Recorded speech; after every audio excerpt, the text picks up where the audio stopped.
This is a production of SDPB.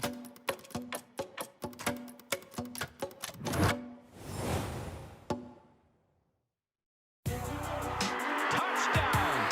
This is for a state championship. Oh, drop kick, and it's good! There's going to be some highlights coming off of this. The short-range jumper. Edging out in lane 4, the top seed. This South Dakota High School State Championship event is conducted under the direction of the South Dakota High School Activities Association. And good evening, ladies and gentlemen. Welcome to semifinal Friday night at the Girls A Basketball Tournament here in Watertown on SDPB3. I'm Steve Toom, he's Nate Kading. Great to have you with us. What should be an electric atmosphere, Nate, as it always seems to be on semifinal Friday night. It's filling up all around us here, Steve. They're coming in quite nicely to Watertown. An exciting night of hoops, and it's going to be a great one here, our first one. Yeah, let's take a look at what happened earlier today in the consolation bracket. Earlier today, you had Lakota Tech and Sioux Valley meeting, and it was Sioux Valley winning 61-53. And then West Central held off Wagner with one of the greatest individual performances in state history. Ashlyn Copel scored 35 of Wagner's 38 points. It wasn't enough. The Trojans and the Cossacks meet for the consolation championship tomorrow. Lakota Tech and Wagner will battle for 7th place. And that moves us on to what we've got tonight. For the third time this year, Hamlin will face off against Lennox. Hamlin's won the previous two encounters by a combined 5 points.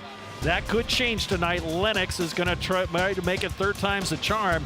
And then a rematch from last year's championship game, which went down to the final second. Sioux Falls Christian, the defending champions, against Makpia Luta. That one ought to be a dandy. Let's look at the teams in our first matchup of the night. Lennox, the designated visitor team, they are 20-3 on the year. And 2 of those losses came at the hands of Hamlin back on January 26th and then on February 7th. That was on a neutral floor. This is their march to the state tournament. They beat Canton in the regions and then Miller in the Sodak 16. They put on a defensive clinic yesterday, Nate, against Sioux Valley. Yeah, their length, their athleticism, holding the team to Sioux Valley, who generally scores over 60 points a game, to only 28 points. It was really a clinic. They mixed it up, full court, half court. They were locked in, communicating. They're definitely a balanced outfit offensively, but what that makes them really special and what's gotten them to this point tonight is just their stifling defense. Tegan Sturm, Bergen Musser, Andy Peters, who's starting her 5th year for Lennox, is at a guard along with Carly Bosma and Tori Gertis. That is a young lineup for this Lennox Orioles team, and they'll go 3-4 deep off their bench. A lot of talented underclassmen for this Lennox team. Let's turn our attention now to the number 1 seed, 22-1, the Hamlin Chargers. They score 57.5 points per game, give up 35.5 on defense, and another good defensive team. Yeah, no question. You mentioned it, and it really starts at the point of attack a lot of the times with Addison Neuendorf and the pressure, along with her sister Paxton Neuendorf, 2 of the quickest guards in the state. They pick up the basketball early. They set the tone for their defense. There you see the Neuendorf sisters. Addison, a senior, she's heading off to Northern State to play basketball. Sarita Stevenson, a senior, starts at a forward, along with Izzy Stephenson, a great all-around athlete. And then Adeline Jensen could be the X factor. She was a force yesterday. Yes, she went for a double-double yesterday, 22 points, 10 rebounds on an efficient 9 of 14.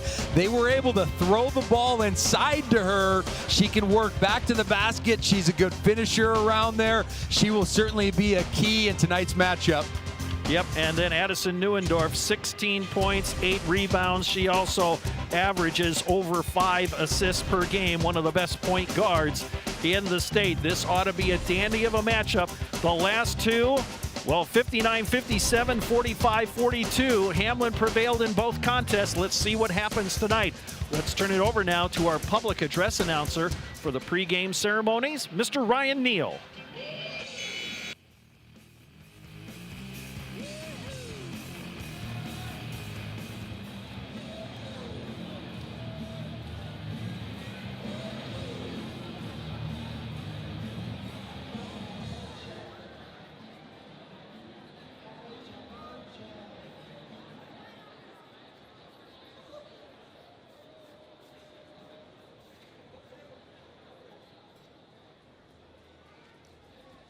Good evening. The South Dakota High School Activities Association, along with its corporate partners, Sanford Health, Dakota Bank, Farmers Union Insurance, Billion Automotive, and the South Dakota Army National Guard, welcome you to the semifinal session of the State A High School Girls Basketball Tournament.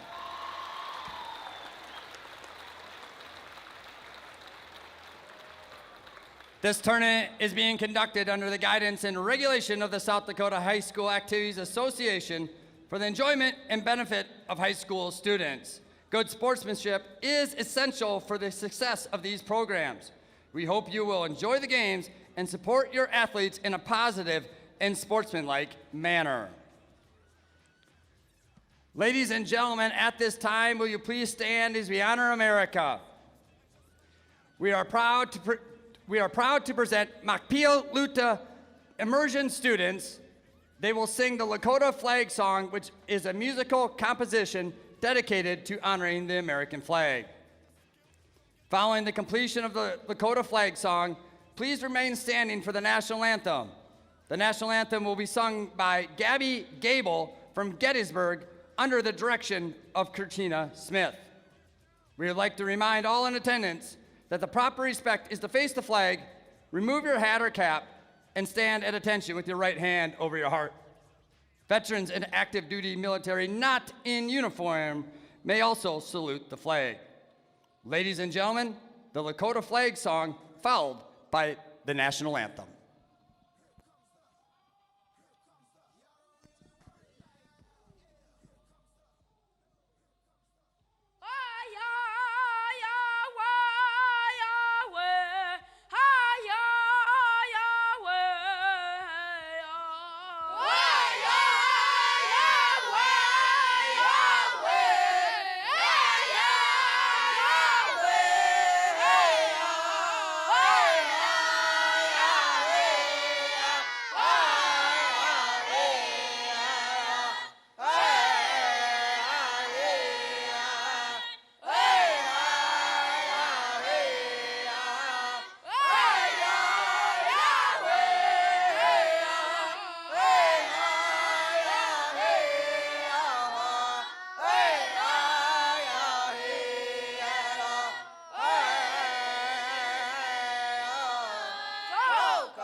Say, can you see by the dawn's early light what so proudly we had at the twilight's last gleaming, whose broad stripes and bright stars through the perilous fight o'er the ramparts we watched were so gallantly streaming, and the rockets' red glare, the bombs bursting in air, gave proof through the night that our flag was still there.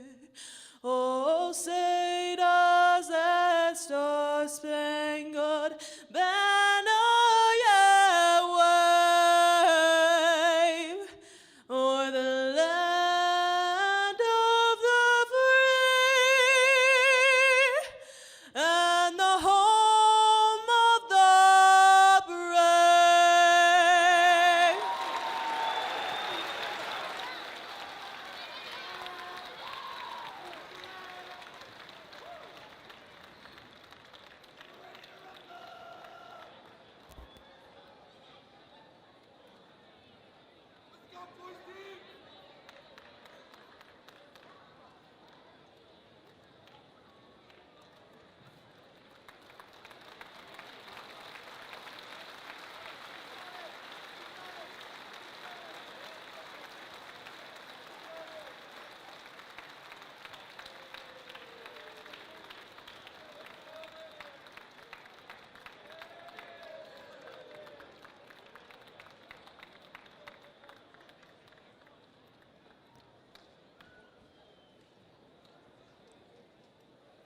And now, let's meet tonight's starting lineups in alternating fashion.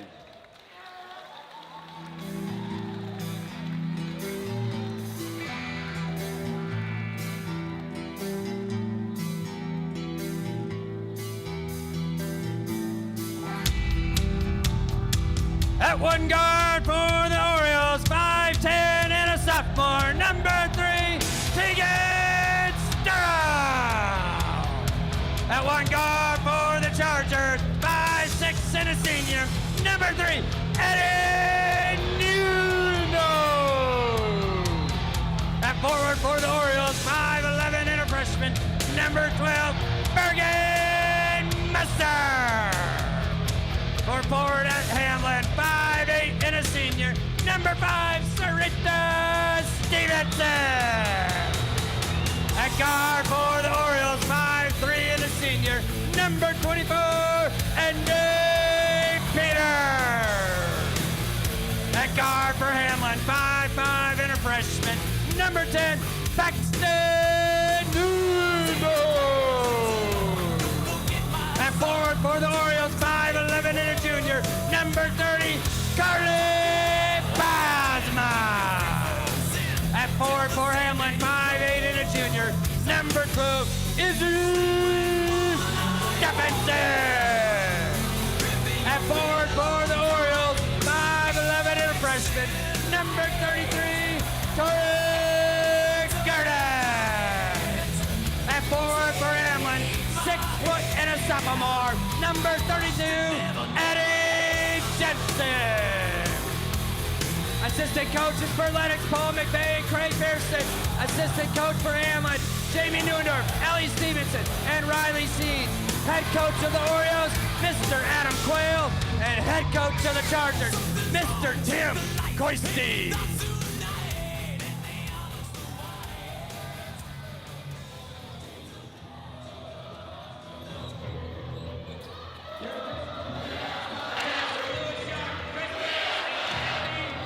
All righty, we're ready for basketball. Lennox, the road black uniforms, the home whites for Hamlin. It is Gerdes and Jensen meeting in the center circle. Great atmosphere here, great crowd on hand as you would expect. Semifinal Friday night. And the tip controlled by the Chargers. There's Stephenson. Paxton Neuendorf on the drive, lays it up short, rebound Gerdes. Up ahead, they got Musser, and she scores. And you see there how quickly Bergen Musser, one of the best athletes in the state, gets up and down the court. Quick 2-0 lead for Lennox. Again, this is the rubber match between these teams, third time, but Hamlin has won both encounters beforehand. You can see Basma getting the chance to try to check Addison Neuendorf to start off with. Turnaround, no good, but Jensen collects the rebound. We've got a whistle, and it looks like we're going to have a foul on Lennox.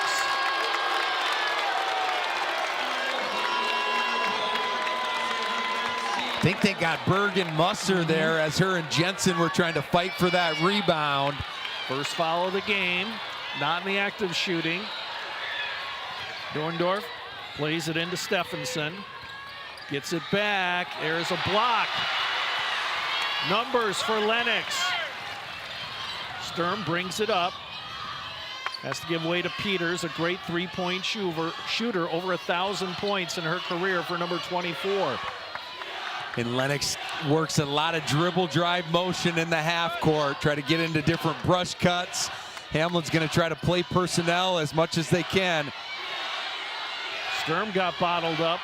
Had to get rid of it. Peters drives, or check that, that's Basma. Little Euro step, lays it up short. Rebound tipped along the baseline, and that is Basma who gets it back. And another full shot clock here for the Orioles. Sturm drives, tries to get over Neuendorf, and she misses the shot, and Jensen clears it away. Pass up ahead, they had a player, but Stephenson had to wait for it. No good. And here's a pass. Neuendorf steals it, tips it away, And we're going to wave that one off traveling. Got some fast and furious action here, Steve. Eddie Neuendorf anticipated that pass, picked it off to Jensen. Just one too many steps. 2 minutes into the game and only 2 points scored. And you're seeing that the length of Lennox right now bother a few of these finishes of the Hamlin Chargers. Musser backs down, spins with the left hand and scores. She had 13 points, 9 rebounds yesterday, off to the hot start tonight. And they run a variety of different things to try to get her downhill to her dominant left hand. You can see that elbow handoff. Stephenson maneuvering and is bumped by Gertis. And that will be her first foul, team second. They'll play it in along the baseline.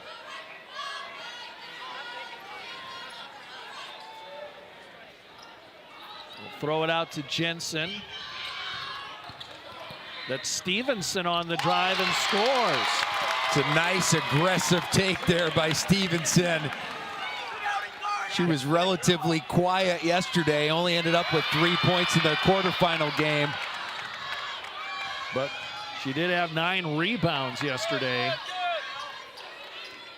Sturm with the ball, drives, gets loose, has to give it up to Musser. Now Bosma with it. Thinks about it, fires the 3, short of the mark, but there's Musser grabbing it. Lost control. Oh, she threw it to no one, and Stevenson picked it up. And that was an area that they just crushed the offensive glass yesterday against Sioux Valley at 13-0 boards, and you saw that length and athleticism of Musser. That's Paxton Neuendorf, has to give it up. It goes out of bounds, and it's going to go to Lennox. Timeout on the court, 4:39 left. First quarter, 4-2. Lennox on top. Back in a moment right here on SDPB.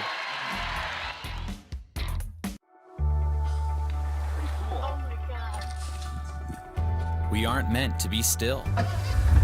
And while you determine the direction you'll go, we're just here to help you along the way. So go. Go with experience. Go with teamwork. Go with neighbors. Go with integrity.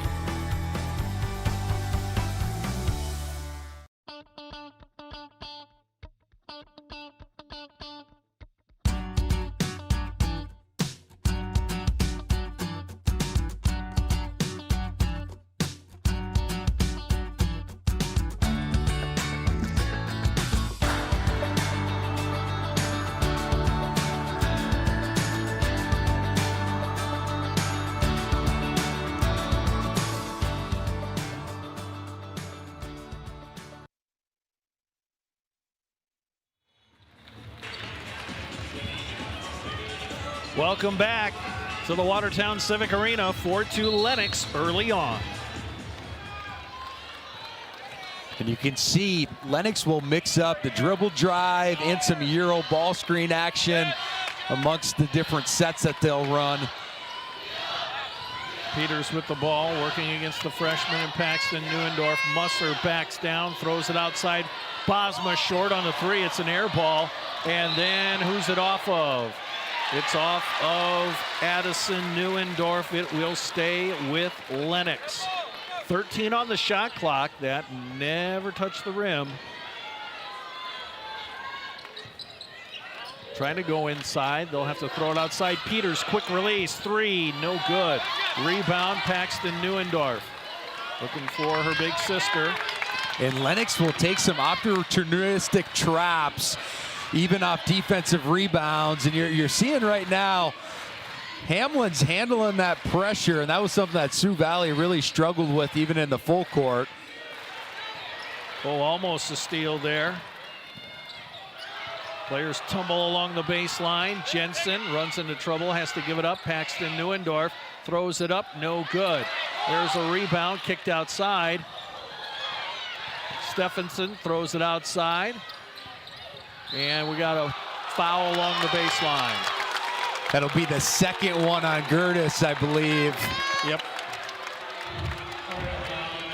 gets Libby Kranz to the scorer's table. Kranz, 5'11" sophomore. And Curtis was really important in their win yesterday. 5 of 6 from the floor, 12 points overall. Picks up a second foul here early in this one. We got McVeigh and Kranz in as subs for Lennox. Pass tip. Jensen got it, hands off. Stephenson missed it, rebound, fought for. Lennox has it, foul on the rebound.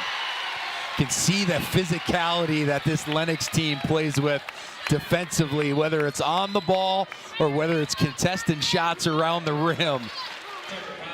Izzy Stephenson, her first, team's first.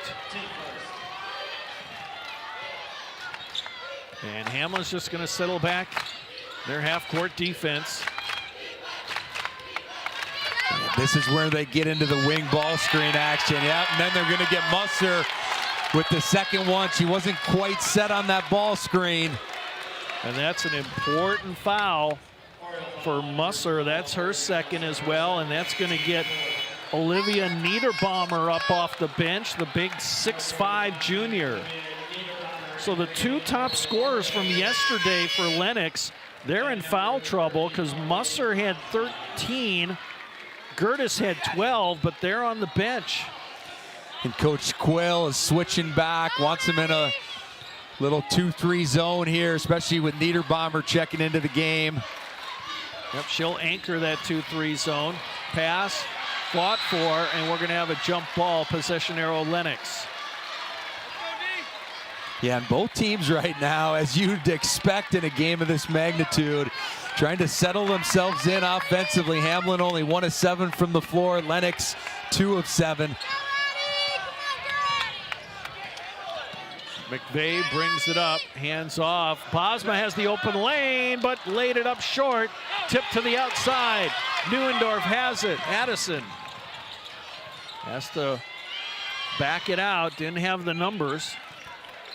Sprinted right back into the 2-3.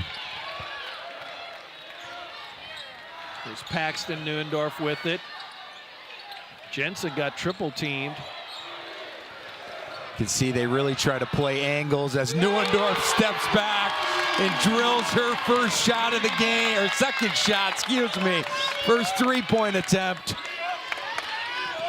And it's 5-4 home team. That is Hamlin on the scoreboard, and that rebound pulled down by Jensen.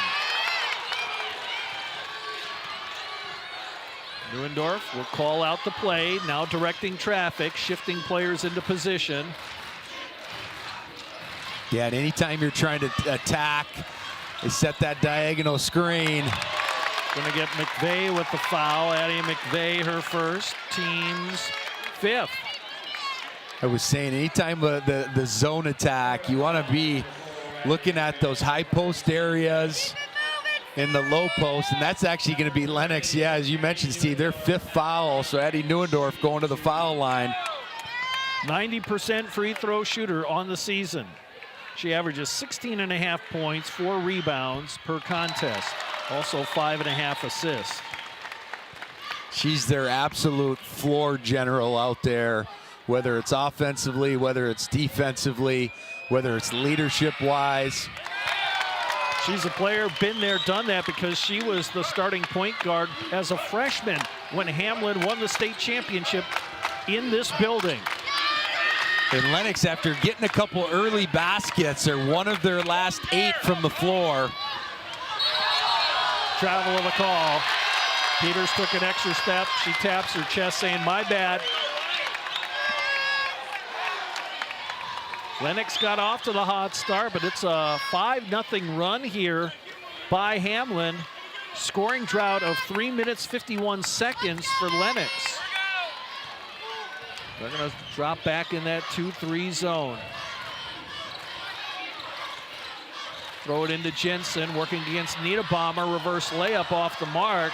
Fight for the rebound. Ball's loose on the floor. I think we're going to have another jump ball.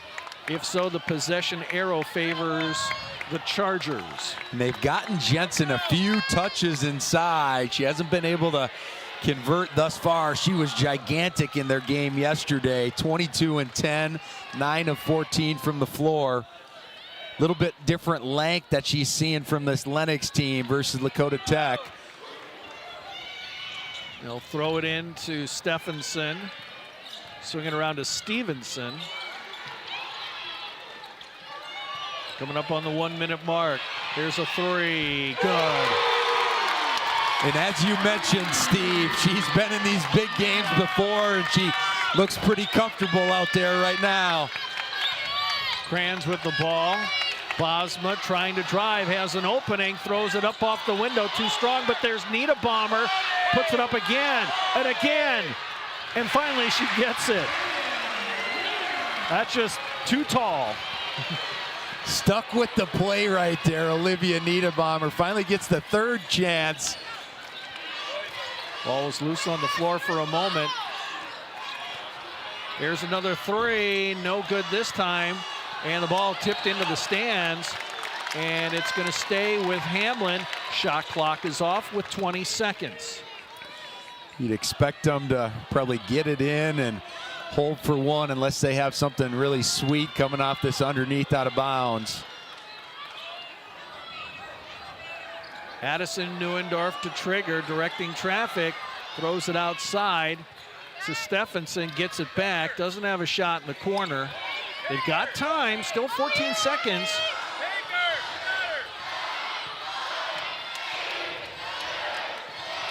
Neuendorf looking to drive. Bounce pass to the baseline, pass underneath, no good. Can they get a shot off? They will, no good at the buzzer. It's 10-6, Hamlin on top of Lennox after one. Back in a moment, right here on SDPB 3. South Dakota, a state shaped by its people. It's more than a place, it's opportunity waiting to be realized. At South Dakota State University, opportunity is turned into progress. Through research, education, and a community that inspires, SDSU drives the future of this state. We're not just here, we're taking action with purpose, trust, and impact. This is SD State.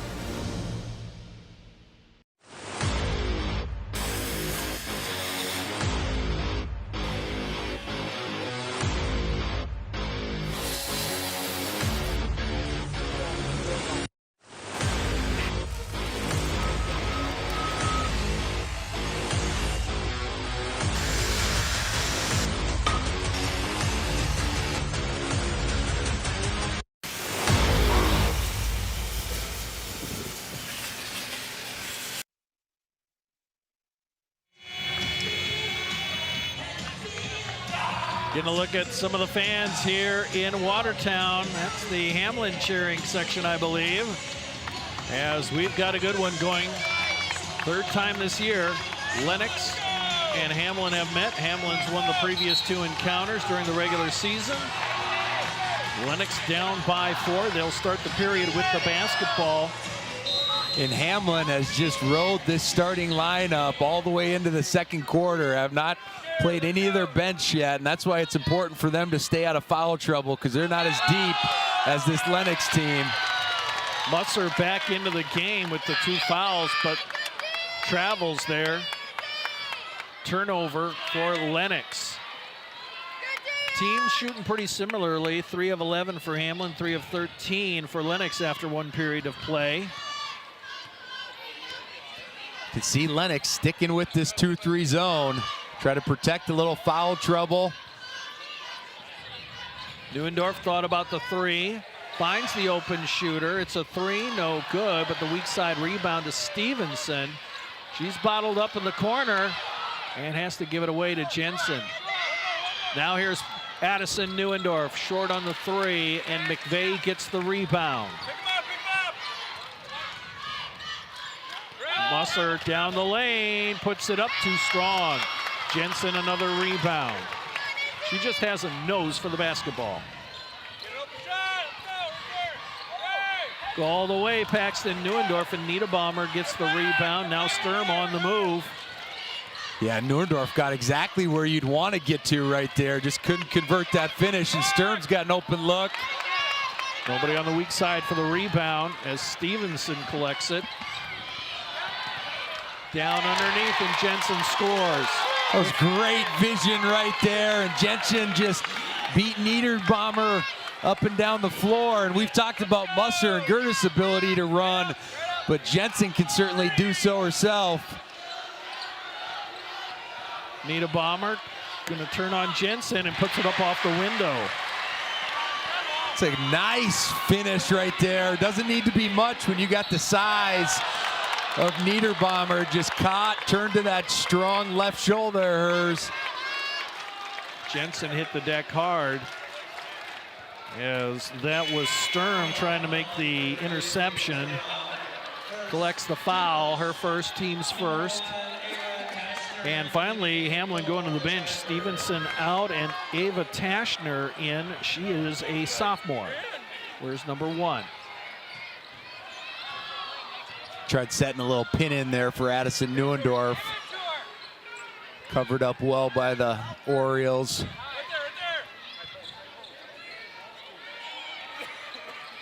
Down low, Jensen working and will score. Counted in the foul. And oftentimes we saw it a bunch yesterday that you'd expect Jensen to come back to that right shoulder in her dominant left hand, but there she just continues to slide. Had the angle with the opportunity for the and one. On the year, 58%. She scores 10 points, averages 8.5 rebounds per game. And the young lady's just a sophomore. And she has 5 points, and the lead is now 7. Gertis back in, Niederbaumer checking out. And we're under 6 minutes to go here in the second And they quarter. like to try to start their offense with a little dribble handoff and get Musser downhill. And that's exactly what she did. And that foul, I think, is going to be on Izzy Stephenson. That is her second, team's first. And Izzy Stephenson, number 12 versus number 12, she's getting the responsibility of trying to keep Musser out of the paint. She's playing off her like you generally try to do. You just gotta, if you allow Bergen Musser to get to that middle of the paint, she's gonna just rise up over the top of you. You gotta try to level that basketball off a little earlier. Musser, excellent track athlete, finished second in the 100, 200, and the 400. And missed them both. And the rebound to Hamlin.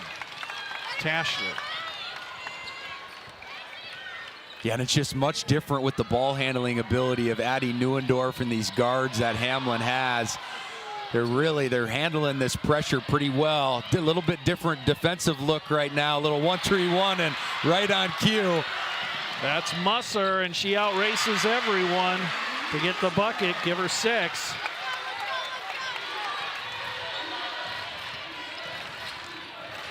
Oh, almost a travel. Here's a 3 on the way. It's no good, but there's Taschner with the rebound. Double dribble. Turnover for Lennox, or for Hamlin, I should say. 5:10 left. We mentioned Musser. She was a state champ in the long jump. Her brother, Braxton Musser, plays basketball at Dakota Wesleyan. Sister Tegan. Brother Tegan, actually, as well. Brother Yep. Tegan, yeah. Yep. Yeah, and he's, I believe, going to go join his brother over at Dakota Wesleyan, I believe. And we've got a foul. Timeout on the court with 4:58 left to go. 15-10. It is Lennox on top. Back in a moment right here on SDPB. Reading opens every door to learning, opportunity, and understanding. The South Dakota Department of Education is strengthening literacy outcomes for students across our state, helping educators connect classroom instruction to the science of how children learn to read and write. Through professional support and shared resources, schools are building strong foundation in literacy for every learner. South Dakota Department of Education, learning, leadership, service. You're committed to building relationships, to exceeding expectations, to serving your community, Your financial partner should share your vision and your values. For 130 years, we've stood by South Dakotans. We've been there, we'll be there. Convenient, connected, committed. Bank West, member FDIC.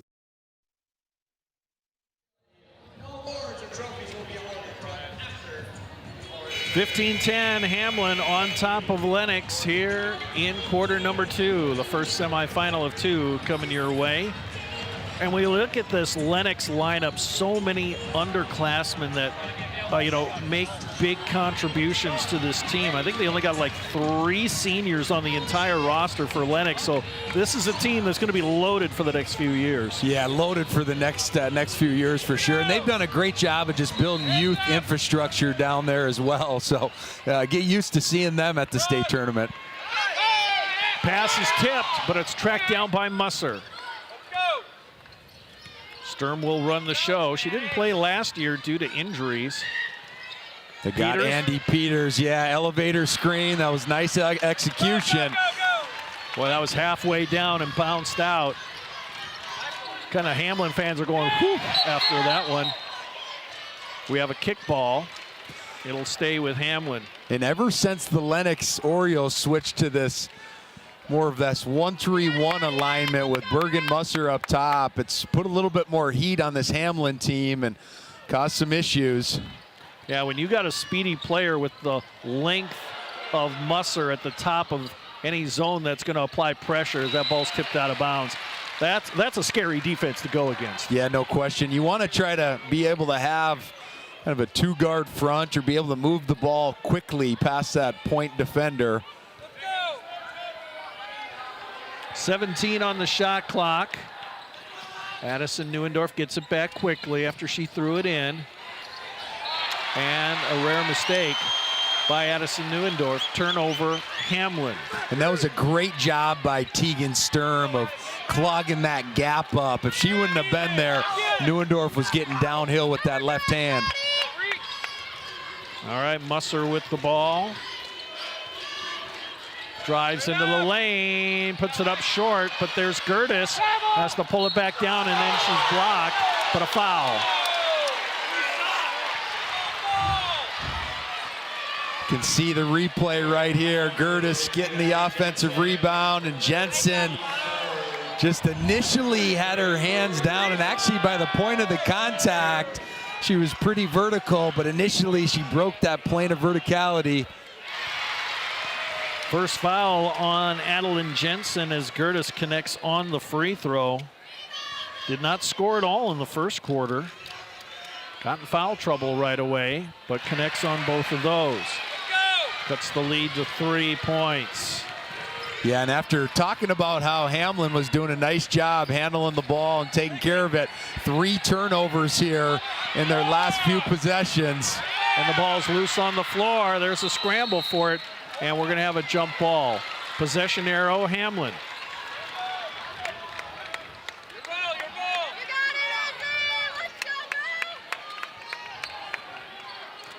Shot clock will stay at 21. And it'll be Addison Neuendorf throwing it in. They look to go back to her a lot. Stephenson couldn't handle it cleanly, but it stays with Hamlin. 12 on the shot clock.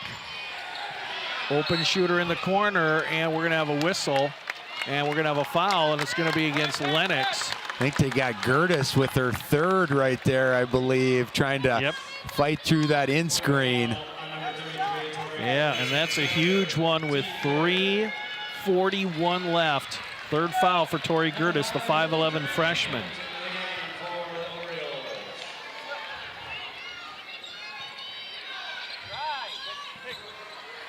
And we're going to have an offensive foul.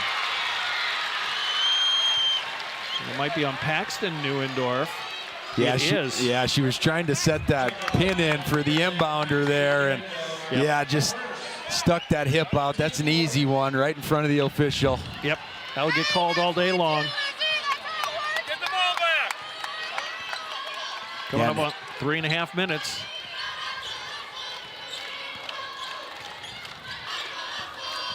Peters goes back door, and Sturm gets the finish, her first points of the night. That was a great 45 cut, we call those, right from the slot. That's a 3 short of the mark, and Sturm with the rebound. She's looking up court. And Stephenson's had a few good looks. 0 of 3 right now from 3. Stops in the paint, throws it up top.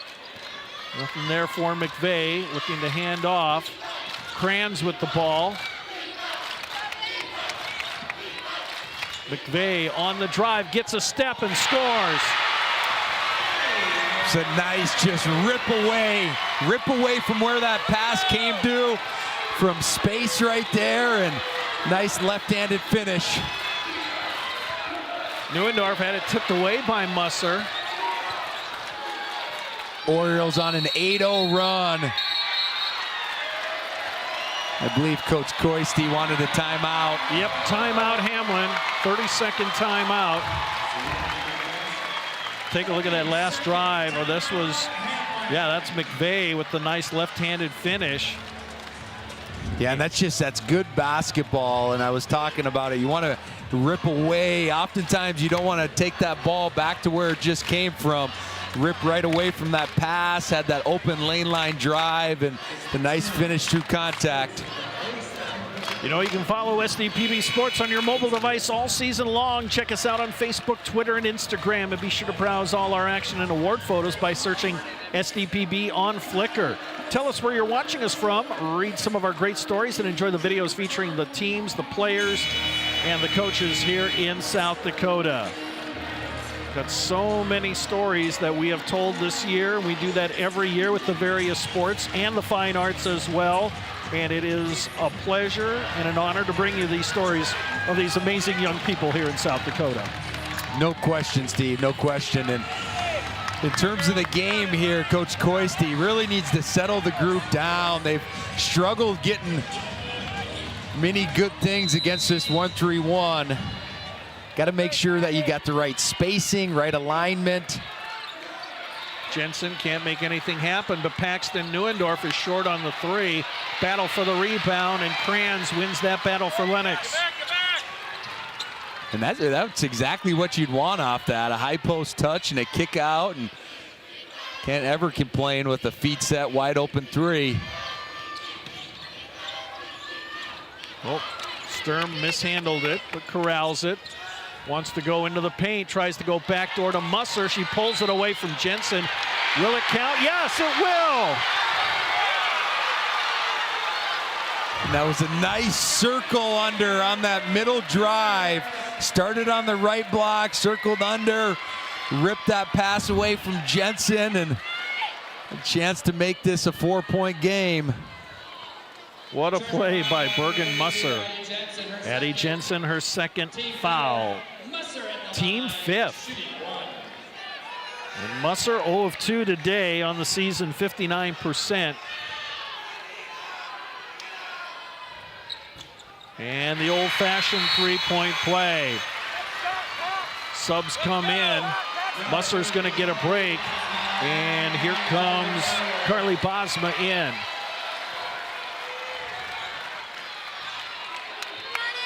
Just like that, it's 19-15, Lennox on top. Need to be able to find gaps against this. Anytime you're stretching up, yeah, it's going to be tough to dribble through it. Sturm has it, being pursued. And they're going to get a foul on Paxton Neuendorf near half court. That means free throws for Lennox. 4-19 scoring drought for Hamlin. And they've had 5 turnovers in the last 4.5 minutes. They've kind of taken turns where Lennox was battling some foul trouble and putting them on the free throw line in that first quarter. And now it's the other way here in the second quarter. Now initially they assigned that foul to Addison Neuendorf, but it is on Paxton Neuendorf. That is her second. And the free throw is good by Tegan Sturm. She's a sophomore, 69% on the year. Yeah, and Lennox, after struggling from the foul line yesterday, they were only 8 of 18. 4 of 6 to start off with, now 5 of 7. And the lead is up to 6 for the team in black. 90 seconds to go until halftime. Stephenson is going to be fouled. Yes. On the baseline it will go. That's only the 4th team foul. That is going to be on Andy Peters. And oftentimes against a 1-3-1, it's going to be tough to attack with the bounce, especially on that first side. A lot of the times you like to get that defense swung side to side a little bit, and we're in a tough spot. That one's out of bounds, and it'll stay with Hamlin, I believe. Or no, yeah, I think they got a foul to send Addie Neuendorf to the free throw line. It's going to be on McVeigh, and that is her 2nd, team's 5th. And you love that aggressiveness of Lennox, and they had her in a tough spot. Just a little too much lower body contact into her, breaking that glass. Free throw good. The first points of the quarter for Addison Neuendorf. Lennox has won this quarter so far 15-7.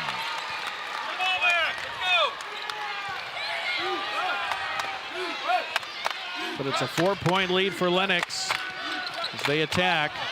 McVeigh, crisscross dribble, gives way to Kranz. Nice jumper. Yeah, that's big to get some offense when you got Bergen-Musser and Gertis on the bench. Libby Kranz comes and hits a nice mid-range pull. Tapped out of bounds by Bosma.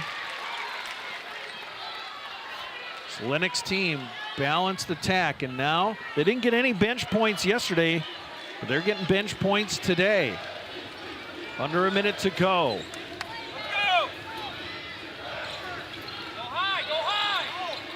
Looking, there's Addison Neuendorf right in front of the Lennox bench, circles around, finds the open shooter, no, and the long rebound, Stevenson tracks it down, now to Jensen.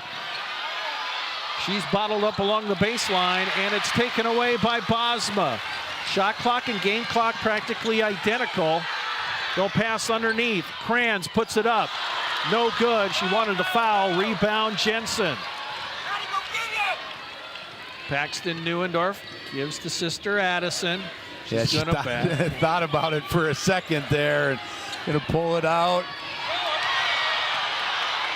High post, swings to the left side. Oh, that was a travel, turnover. Now the last opportunity is for Lennox. Andy Peters calling out the play. She got the signal from head coach Adam Quayle. You mentioned it, no field goals the last 5:53 here as Addie McVeigh comes off the ball screen. That might have been tipped. Goes to the corner, no good, and we're done with 1/2 of basketball. Lennox with a great second quarter.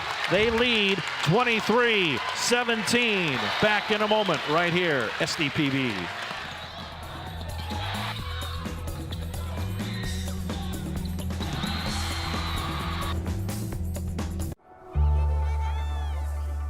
You live life on the move. While you determine what direction that may be, we're here to help along the way. So go. Go with values. Go with friends.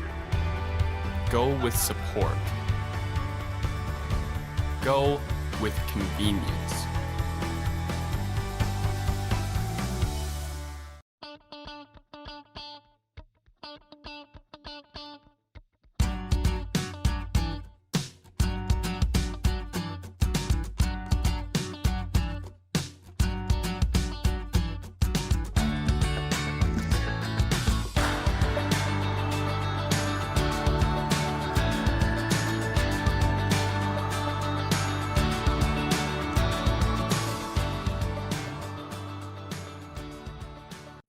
Bioethanol supplies more than just energy.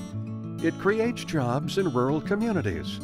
It drives demand for local corn. It provides opportunities for family farms to thrive. To ensure agriculture plays a leading role in the efforts to decarbonize and transition energy, bioethanol remains at the forefront of a pursuit for a cleaner, brighter future for all Americans. Learn how at sdethanol.com. Powering the possibilities of tomorrow starts today. For our homes, our farms, our businesses. That's why our Touchstone Energy Cooperative continually plans for the future by utilizing and sourcing safe, reliable power for the next generation. So we can power possibilities long into the future. Touchstone Energy Cooperatives, powering possibilities.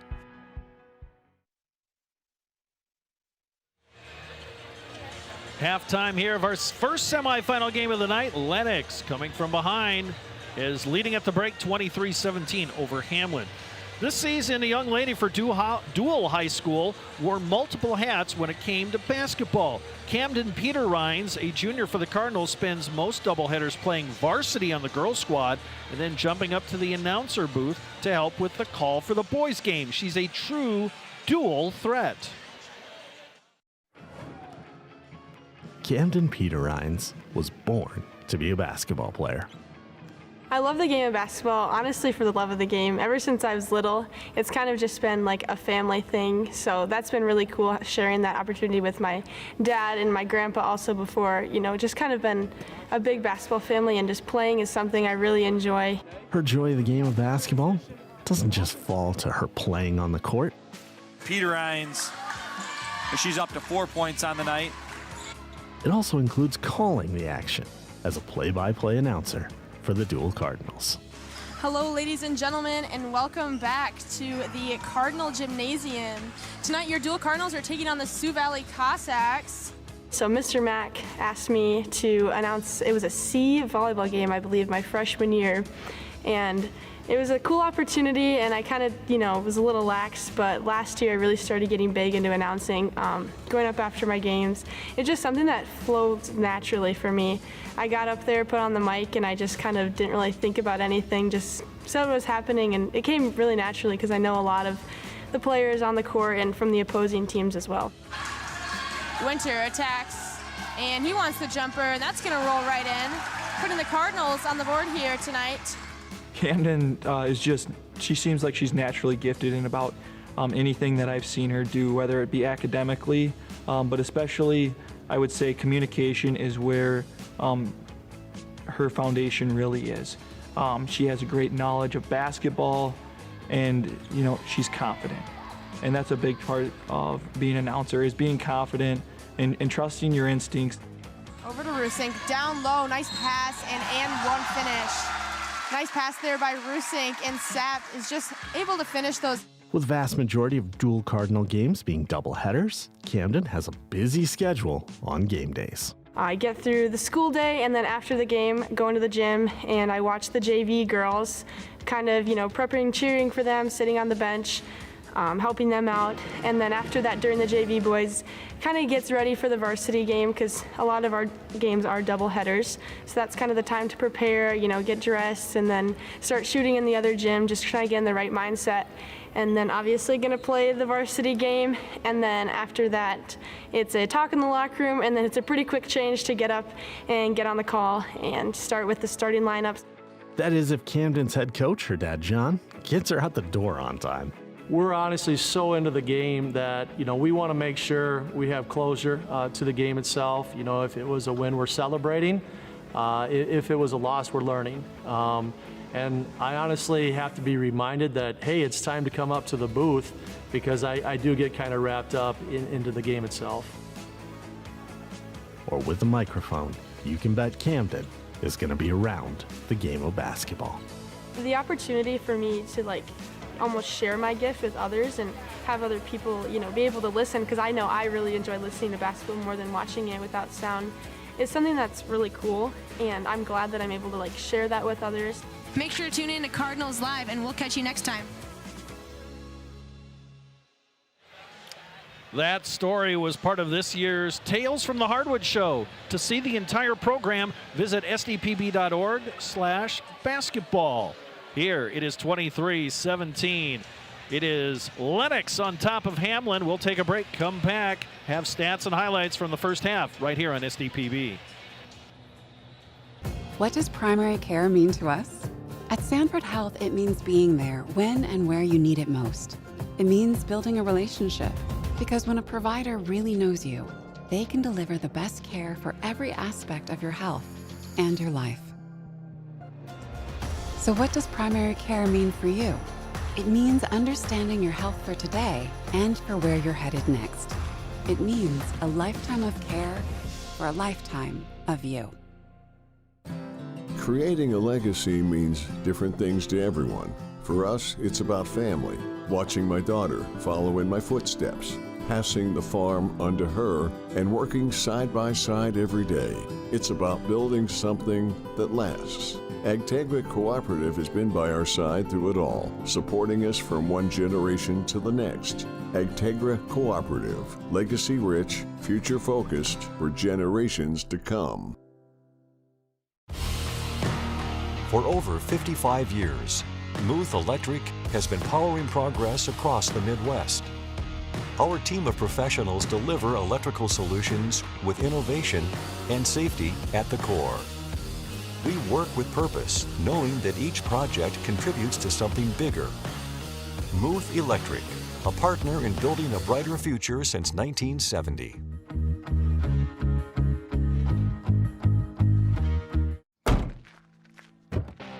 Our Peterson Farm seed reps, real-life seed heroes, well, they've been known to go the extra mile, literally thousands of extra miles every year. And when they're not driving gravel roads, they're out walking fields and sampling soil. When time is the enemy, they're there to save what's left of the day. Are all Peterson Farm seed reps seed heroes? I guess that's a yes. Peterson Farm Seed, we're that kind of seed company.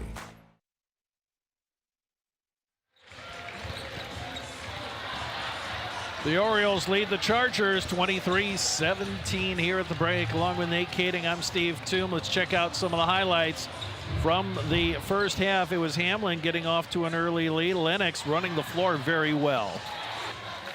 Yeah, and they really got themselves going in that second half, or excuse me, in that second quarter. Switched to that 1-3-1 that gave Hamlin some fits. Right now, Lennox is winning the points in the paint battle 18-4. Neither team is shooting it real well from three right now. Hamlin only 2 of 10, and Lennox 0 of 6. But I tell you what, that margin, that points in the paint has been huge, as well as the turnover battle. Hamlin 11 in that first half, Lennox only 4. Yeah, and that's very uncharacteristic.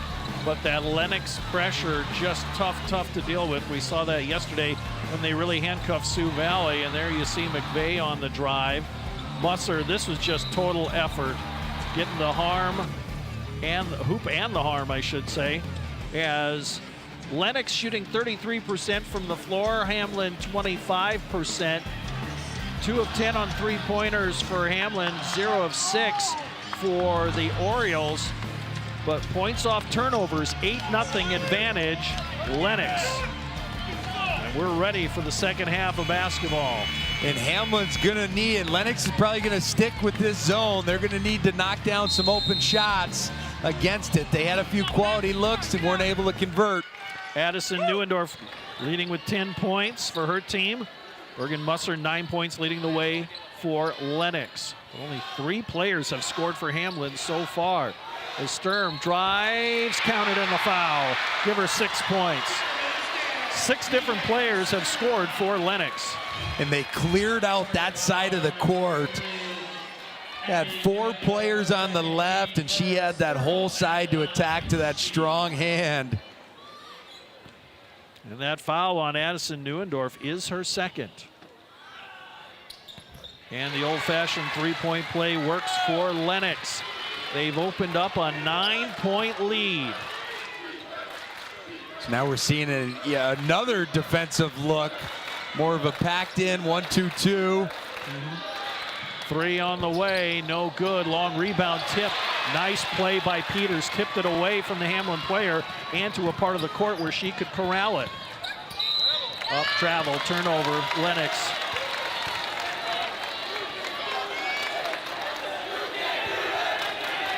Addison Neuendorf wants to race it up court, but tried to catch the Orioles before they could set in that defense, but unable to do so.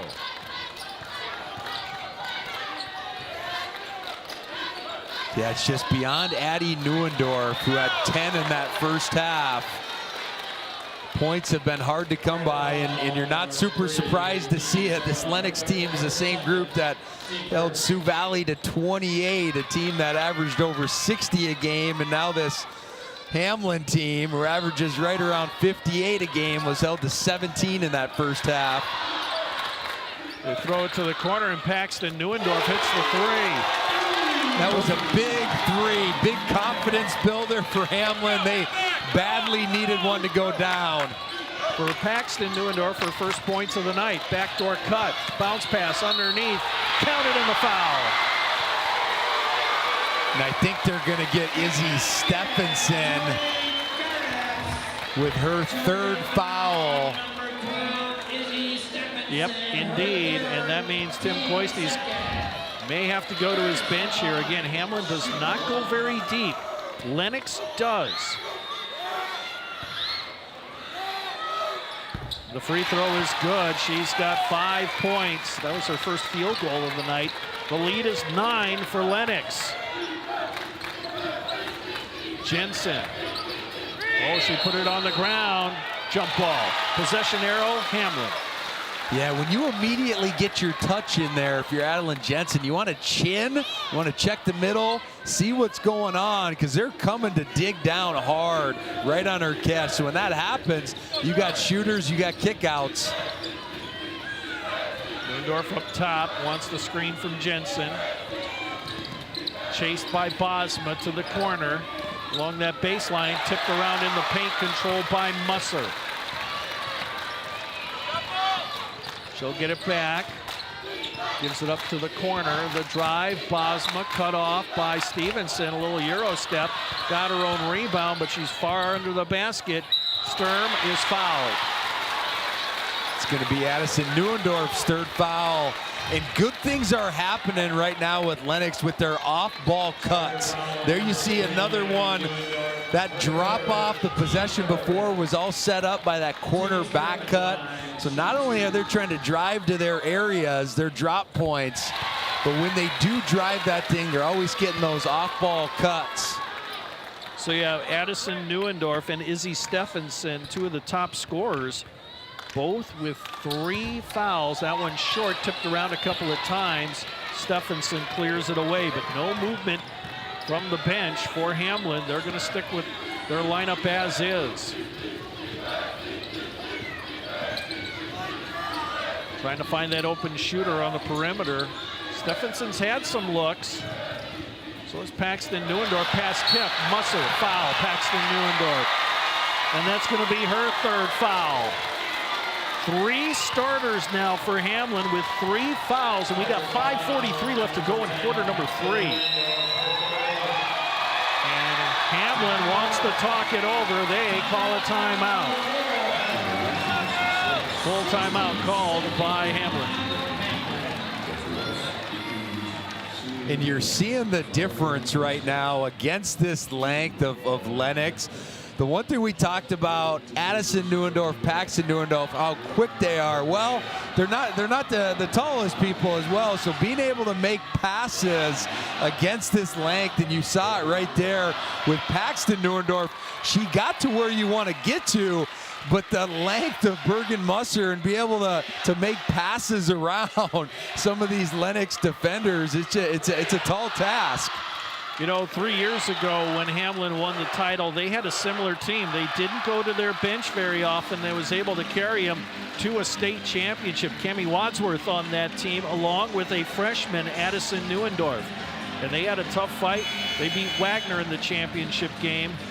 And it was, you know, kind of the key. They had to stay out of foul trouble. But now they're in a semifinal matchup. They're down by 10, and they've got 3 starters with 3 fouls each. And as they break the huddle, they are going to go to a full court press, and they have made no substitutions. Yeah, just the offense has been so hard to come by, shooting 27%, 3 of 12 from 3, 13 turnovers. Man-to-man for Hamlin. Three-pointer on the way, short. Rebound, Gertis.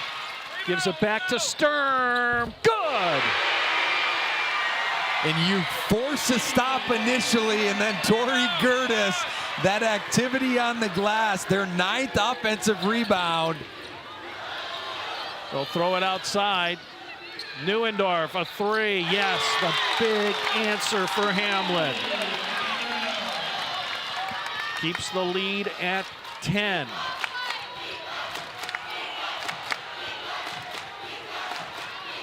Musser won't take the three, hands it off to Peters. She thought about it. See if they go inside. And we're going to have a foul on Paxton Neuendorf, and that's going to be her 4th. Timeout on the court, 4:46 left to go.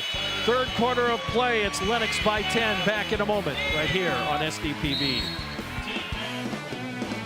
Your Great Plains Case IH dealers know that hard work starts early, in the field and on the field or the court. Dedication, teamwork, pride, the values driving farmers also power South Dakota athletes. Growing crops or growing champions, it takes the same drive to succeed. Your local Great Plains Case IH dealers know the future is built by showing up day after day, ready to work, ready to win. Great Plains Case IH dealers, supporting schools, athletes, and the communities we grow. At Southeast Technical College, you won't just study for a career, you'll live it. Training in classrooms that look, feel, and operate just like the real world. Because the best way to do what you learn is to learn by doing. Get your degree, get to work at Southeast Technical College. Hey, buddy.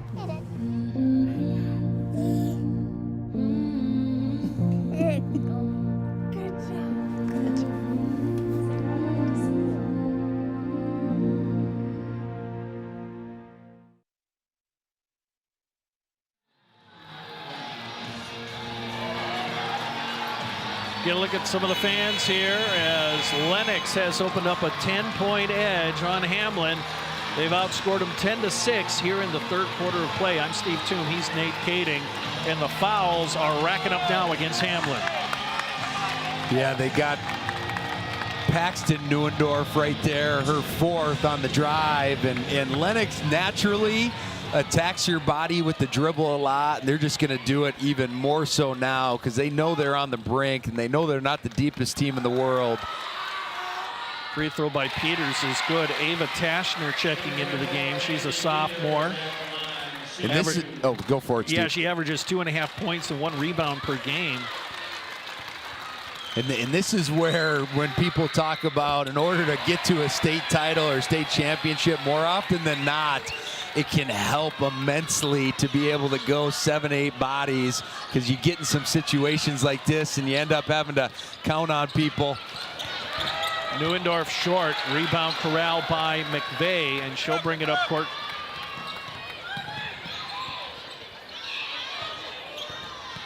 And here's a drive by Kranz, and she traveled. Turnover, Lennox. Yeah, and Addison Neuendorf, she's hit 3 3-pointers on the night, and she's probably going to have to hit a couple of more in order for her team to prevail. She is out there with 3 fouls. Lennox has just been so sure with the basketball for a lot of tonight. Only their 6th turnover on the game. Short jumper, yes. Stevenson. See what Kranz can do here. Nearly lost the dribble. Musser had an opening, speeds down the lane, shot short, but gets her own rebound, throws it to Neuendorf, and she's going to be fouled. That was a quick left to right crossover. Adeline Jensen knows that Musser wants to try to get to that left hand, so she was sitting on it and then actually had a step, but you see that recovery ability by Jensen to bother that first shot. Tegan Sturm, her 3rd personal foul. And now it looks like we got a trap coming. Coach Coisty and the staff over there, they want to be able to try to cut this thing in single digits, give yourself a shot as we go to the 4th. That was an air ball, but it was recovered by Stevenson off the miss by Stephenson. Shot clock did not reset, so we're winding under 10.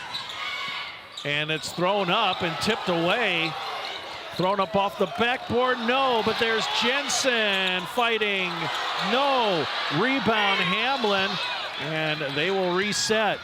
Edison Neuendorf driving around to the right side.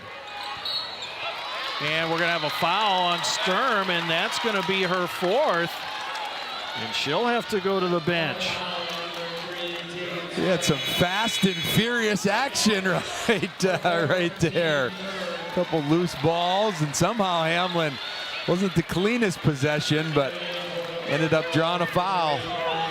10-point lead, 3:08 left. Fresh shot clock for Hamlin. They'll fire a quick 3. In and out.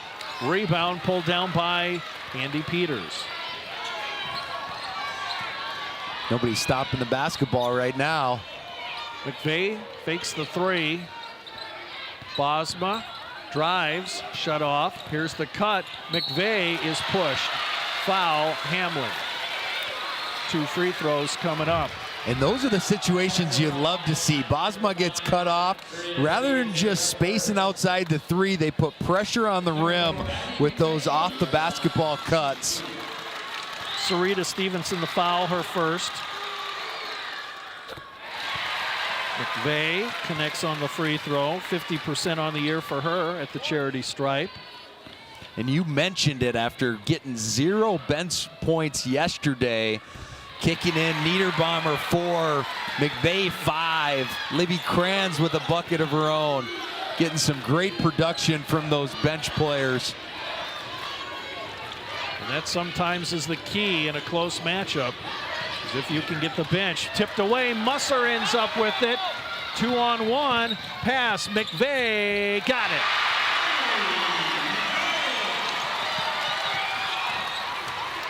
And the lead is ballooned to 14. Stephenson driving, and she's going to be fouled by Peters. Andy Peters, her 2nd foul. McVeigh with 6 points on the night coming off the bench. And we got a sub as here comes Paxton Neuendorf to give Stevenson a break. You see some hands on hips by the Hamlin players, and we're going to have an offensive foul. That is going to be on Tashner. That is her first. And so Lennox gets the ball, trying to build on this big 14-point lead. They're shooting 36% from the floor, Hamlin 28%. You can see Lennox loves to open up that middle of the floor, and you see how spaced out they get. Really try to clear that middle for those dribble attacks. Kranz thought about it. Bosma wants to drive on Neuendorf, does so, scores. Carly Bosma, her first points, and the lead is 16.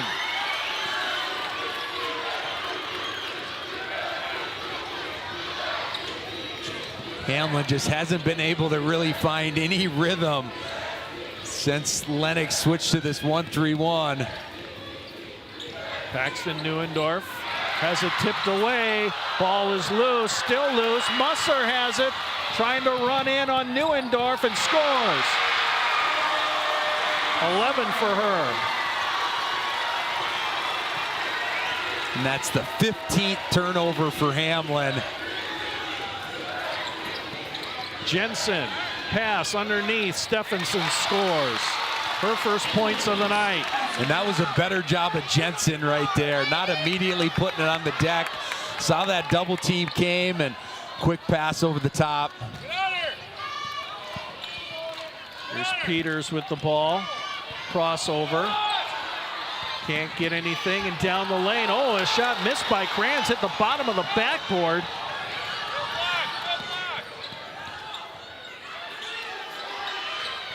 .16 edge coming up on the 32nd mark. Long pass down low. Stephenson. She was tripped by McVeigh, and that'll mean a couple of free throws. McVeigh just got her 3rd personal foul. Izzy Stephenson, this will be her first trip to the foul line, and she's their 2nd leading scorer coming in, and right around 16 a game, and only with a couple tonight. On the year, 73% at the line. She had 11 points yesterday. Yeah, and she's normally, you don't want to generally give her any open looks from three. She just hasn't found one to go down tonight. 0-5 from three, and we'll see if a couple free throws can get her going. Shot clock is off. Lennox playing for the final opportunity, one would think.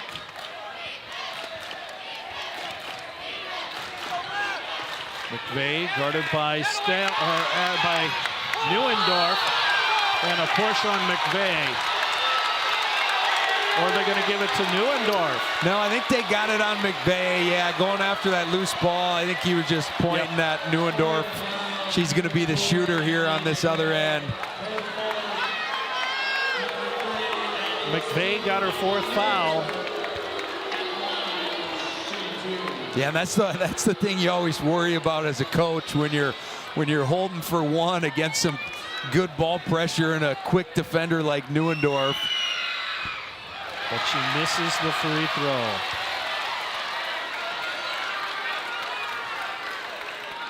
Still plenty of time here for Lennox to get a quality look. Oftentimes at the end of quarters, they'll just get into a high ball screen situation. Still got a lot of time, in 14 seconds, or under 10 now. McVeigh nearly lost it, gives way to Bosma. Here's Musser, sprints down the lane, outside, Bosma, three, yes! We're done with three. 46-30, Lennox on top here at the Class A Girls Basketball Tournament. This is SDPB 3.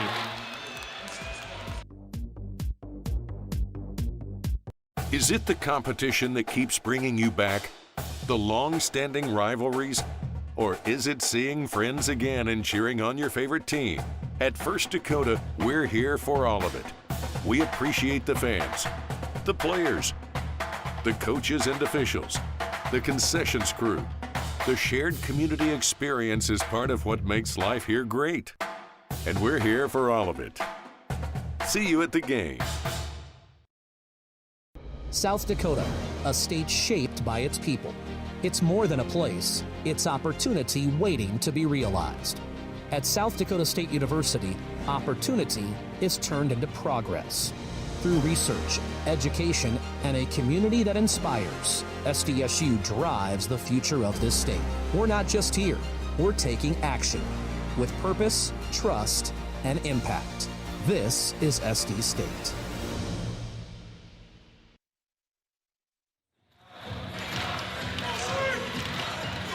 Lennox on top, 46-30. They outscored Hamlin 23-13, Nate, in that third period of play.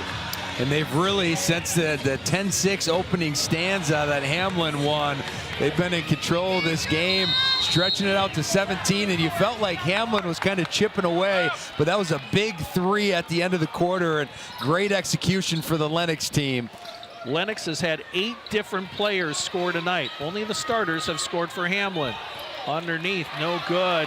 Gertis fighting for the rebound, but it's Jensen who comes away with it. Lennox back on defense. Stevenson with the ball, and it's kept away by Bosma.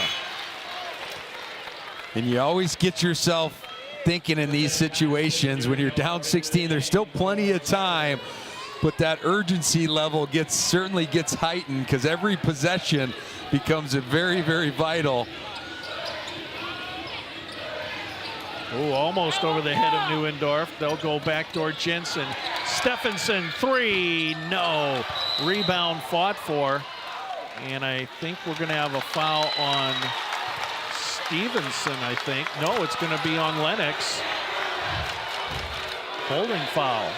Yeah, I think they got Andy Peters there kind of pinning arms behind her back on that box out. Yep, that's her third personal. Jensen goes out to collect the inbounds. Neuendorf chased by Bosma. And here Lennox just back into that man-to-man. Foul, Bosma, her first. Team second. Yeah, we really haven't seen them just flat out guard this Hamlin team man-to-man like that, and that's part of the reason why. That's kind of how Hamlin got off to that early start in that first quarter, getting downhill, spraying it to some shooters. Points in the paint, 28-6, advantage Lennox.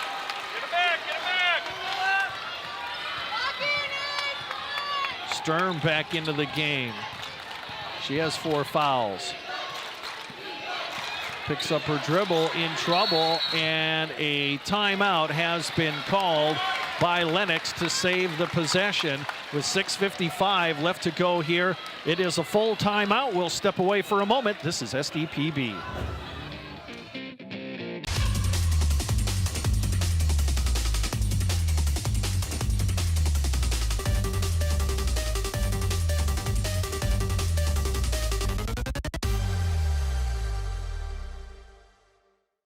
Protecting crops. Agronomy Plus in Mitchell, Rock Creek in Howard, and Valley Station in Armour provide agronomy services, fertilizer products, and crop analysis systems, including Agronomy 365.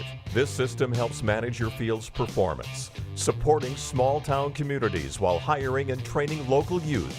Agronomy Plus in Mitchell, Rock Creek in Howard, and Valley Station in Armour, serving area producers and their communities.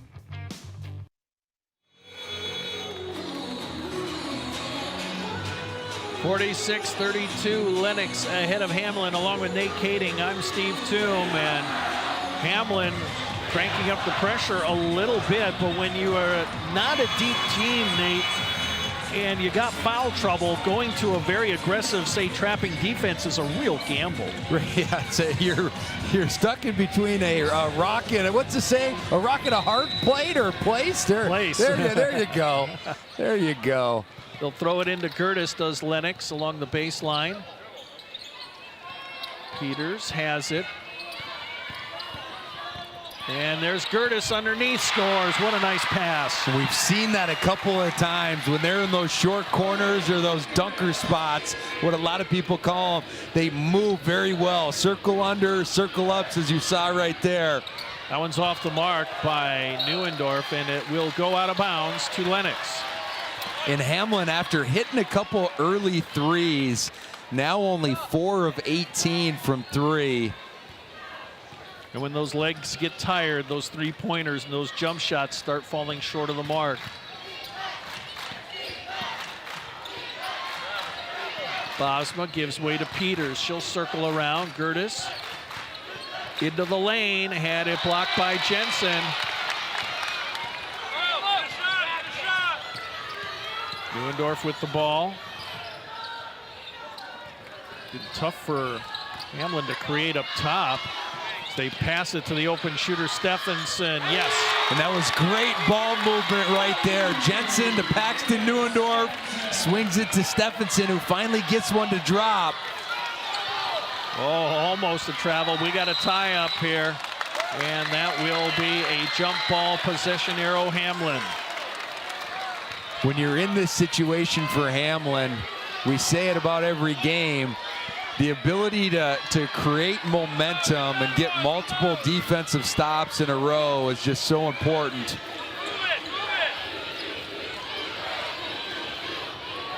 Stevenson open in the corner. Here comes the double team, but they get it away. Neuendorf lost the handle, and I think we're going to have another jump ball. And the possession arrow will favor the Orioles. And Neuendorf thought she had enough space to snake through there and didn't realize that Bergen Musser's got about a 7-foot wingspan there, Steve. And very quick player as well.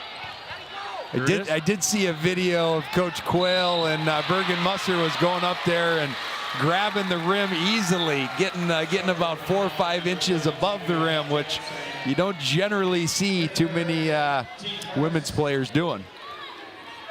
Yeah, a state long jump champ, also a good sprinter as well. So that foul was on Jensen, her 3rd. Sturm works around to the right side. Bosma wants to drive, a nice little spin move, but too strong, but there's Gertis, and she's fouled. Free throw coming up. Jensen with the foul, and that is her 4th. So you have Addison Neuendorf with 3, Paxton Neuendorf with 4, Izzy Stephenson with 3, Adeline Jensen with 4. That's the foul situation for Hamlin. Yeah, and that was the 11th offensive rebound for Lennox, and they've only converted 6 second chance points, but every little bit helps, especially when you're as gritty defensively and have the defense that you do and the length and the rim protection abilities. It's just scoring against this group is just so difficult.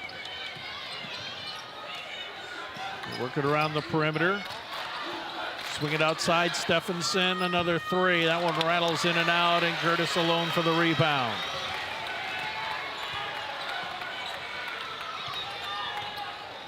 See what Lennox can do on offense. They've maintained this 14-point lead, and as Musser's going to draw the foul, and she'll get some free throws after this timeout. We got 4:35 left to go in regulation. It's Lennox 49, Hamlin 35. Back in a moment right here on SDPB.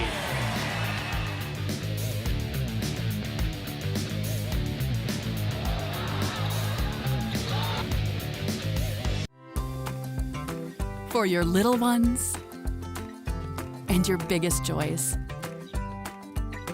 or your forever friends and your fur kids too. For your better half or your all-time bestie.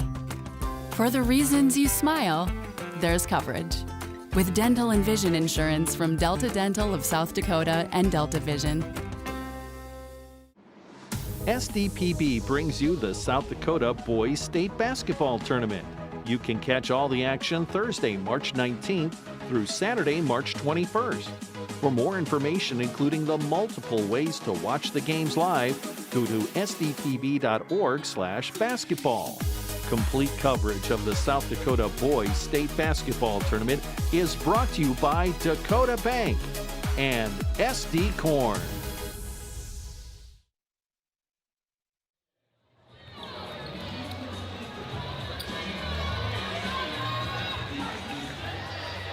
Get a look at Jacob Quayle there, the brother of Adam Quayle, head coach for Lennox. We got some free throws coming up from Musser, and the first one will rattle around and fall.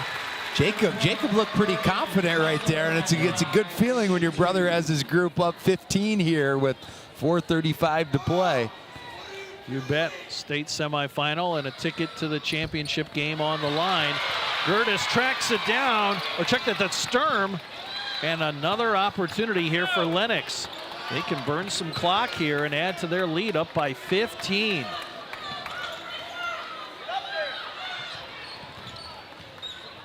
Yeah, we've talked a bunch about just the spacing that they play with, really prioritizing the drive and then those off-ball cuts.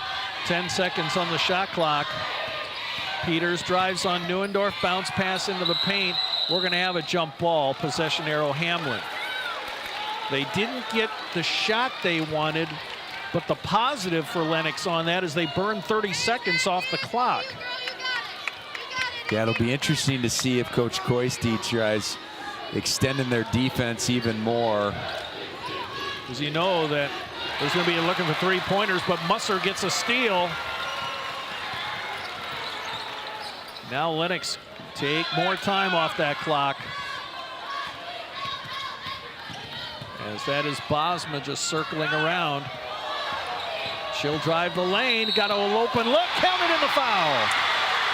And Bosma with that nice quick right to left cross. And that's the thing about this Lennox team. They got multiple ball handlers out on the court, and Bosma and Peters and Sturm.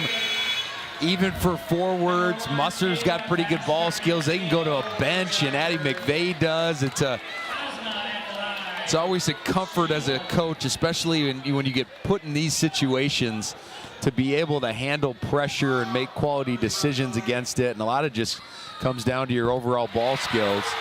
Yeah, a very versatile team is this Lennox team. And now the lead 18 with 3:40 and counting. Taschner into the game, replaces Stevenson.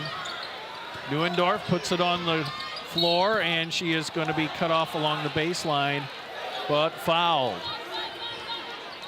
Only the third team foul for Lennox, so still got one more to give before Hamlin will be going to the foul line. That is on Andy Peters, her fourth, and she'll check out. McVeigh in. She also has 4 fouls. But key for Lennox, I think, is just, you know, make Hamlin work hard, make them burn time to get a good shot. For sure, and they've done just that for the majority of tonight. Shot short, rebound. That was McVeigh. Now Lennox again has the opportunity to whittle some time off that clock. Yeah, you can see they're certainly in no hurry to attack, keeping that ball away from the sidelines, away from the corners. McVeigh, now they start to operate to Sturm. She'll put it up, no good. Rebound Neuendorf. Addison moves it up court. Stephenson with it, and it's lost out of bounds. Fatigue may be setting in. Yeah, that'll be turnover number 18 for Hamlin. And we talked about that, generally speaking, with the guard play that they have, they don't have too many games like that. Peters in the game, out there with 4 fouls. She's going to bounce pass it. Gertis, now Musser. They'll throw it back out. That's a wise play by Lennox. Burn some clock. Now Bosma, the bounce pass. Gertis spins, blocked. Into the hands of Taschner. Good play by Jensen. Yeah, and Hamlin has not been able to get anybody going beyond Addie Jensen, who's right at her season average. And we'll see here, Stephenson again. Yep, just short on that jump shot. And Sturm gets it into the front court. Under 2 minutes to go. I almost feel like Hamlin is, although they're getting good ball pressure, they're not sending another defender, and feel like they're waving the white flag a bit. And there's going to be a shot blocked out of bounds. It will stay with Lennox. They have 11 on the shot clock to work with. Sturm will trigger along the baseline. They'll throw it outside. Bosma was bumped by Taschner right in the face. Good sportsmanship there. Taschner helps her up. Second foul on Taschner. And that will be her second. I think it's the 5th. Nope, team. Yep, team 5th. The scoreboard just got updated, and that means free throws the rest of the way for Lennox. And Bosma is not one that you would want to foul if you're Hamlin. She shoots 83% coming in tonight. Did just go 1 of 2 last night. Misses the first of 2. Bosma, all her points in the second half.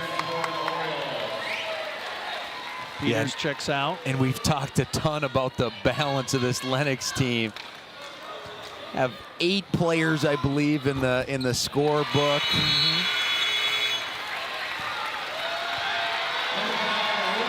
Bosma's going to check out. Kranz in to replace her. Neuendorf in attack mode. Here's Neuendorf for 3, and that one's good. The lead is still 16. And Neuendorf, who's gotten to the foul line 8 times, hasn't quite shot the ball as well as she normally would. Only 4 of 14 from the floor, and 4 of 11. Obviously, is pretty solid from the three-point line. Addie Neuendorf with the foul, her 4th, and Sturm to the line. 11 points on the night, make it 12. Just a balanced attack once again from Lennox. We saw that last night. That has been their MO this season. Missed the second one. Yeah, if you're Lennox, you just, as you mentioned, Steve, you just want to force them to take some time, not foul. Don't allow them to score with the clock stopped. Neuendorf throws it up short, tipped once, twice, and that is going to be McVeigh coming out of the crowd with the ball. And she'll get into the front court with under a minute to go, and the Lennox fans, they can sense victory is at hand. Up by 17. And coming up on the 42nd mark. Sturm puts it up off the window, and it's good.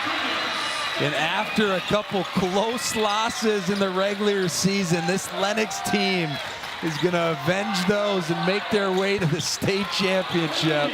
Neuendorf, 22 points now, not going quietly.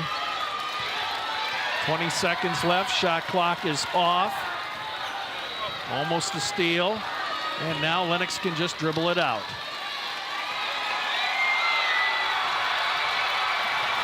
Lennox was last year in 2019 and 2020. COVID wiped out their state tournament, but this year Lennox is going to be in the championship game.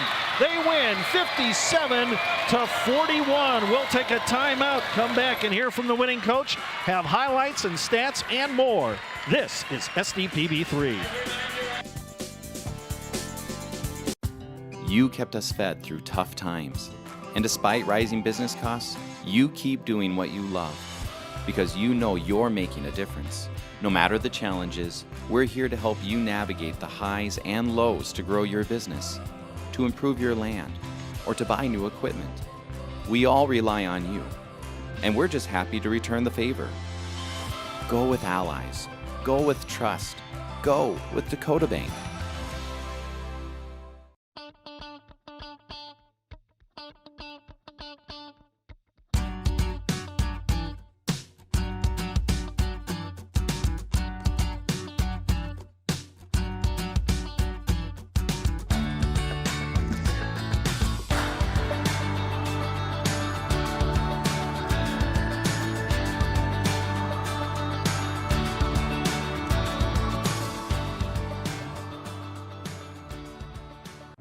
Nothing has embodied the American spirit like the family farmer.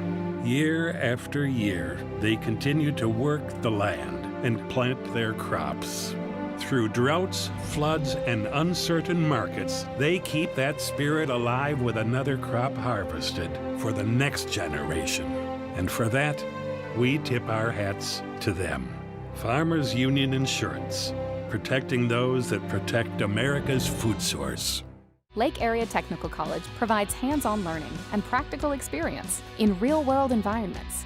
Prepare for a career right out of school from the moment you step on campus for an education that can really be put to work. Lake Area Tech is the start of something new. SDPB brings you the South Dakota Boys State Basketball Tournament. You can catch all the action Thursday, March 19th through Saturday, March 21st. For more information, including the multiple ways to watch the games live, go to sdpb.org/basketball. Complete coverage of the South Dakota Boys State Basketball Tournament is brought to you by Dakota Bank and SD Corn.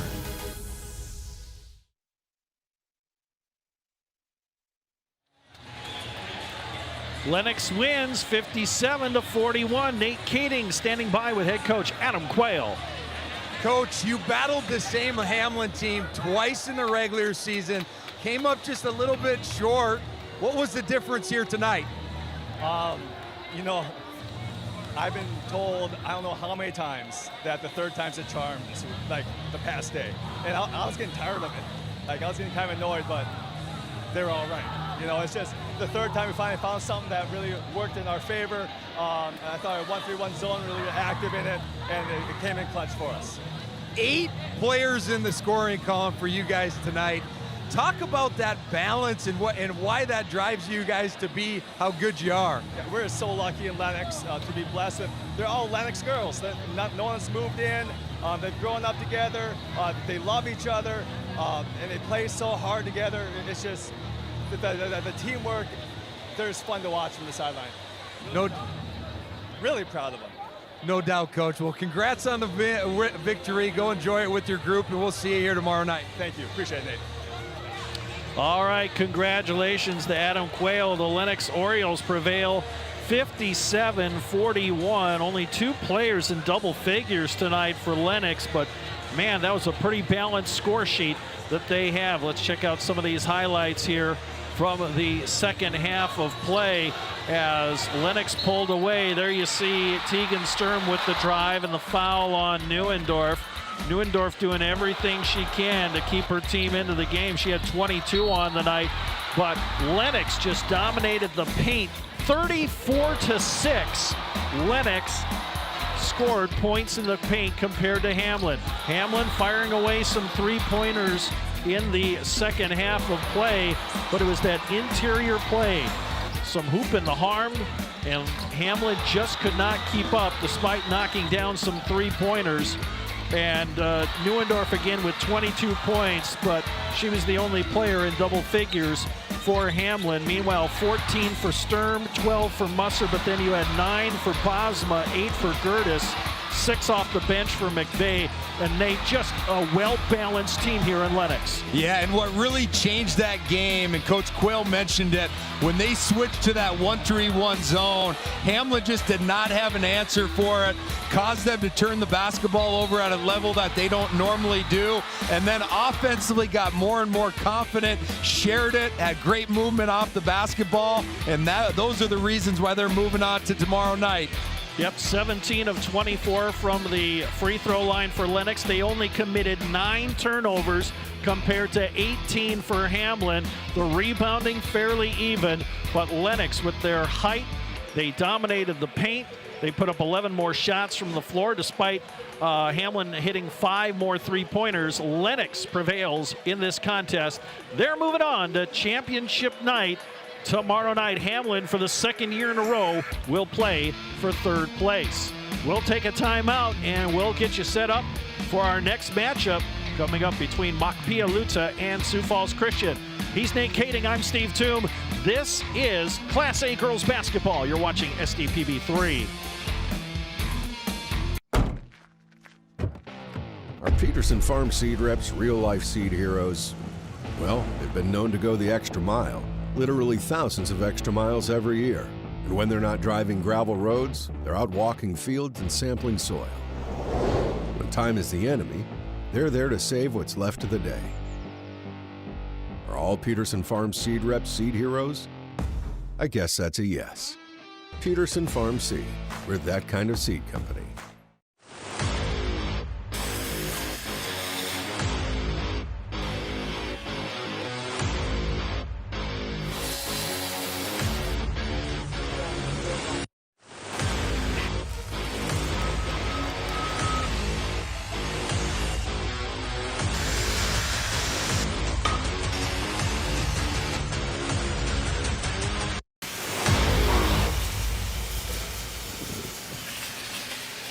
Educators across South Dakota are coming together to elevate, educate, and empower. This June, the Department of Education hosts the South Dakota Literacy Conference in Mitchell, a gathering dedicated to advancing the science of reading and sharing new insights into how students learn, exploring research and real-world strategies for South Dakota educators to move literacy forward for all learners. South Dakota Department of Education, learning, leadership, service.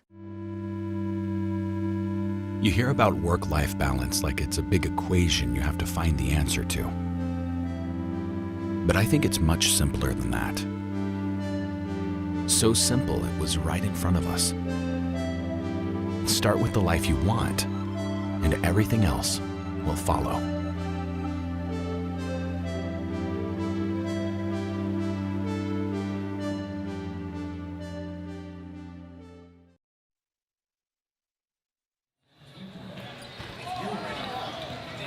Watching Class Girls A basketball here in SDPB 3. While we got a moment, I'd like to tell you, present something to you here. You know, life can sometimes feel like a roller coaster. It can have its ups and downs and certain uncertainty around each corner. For Levi Atkins of Clark Willow Lake, there have been some bumpy moments the past couple of years, but his attitude and perspective on life is something we can all be inspired by.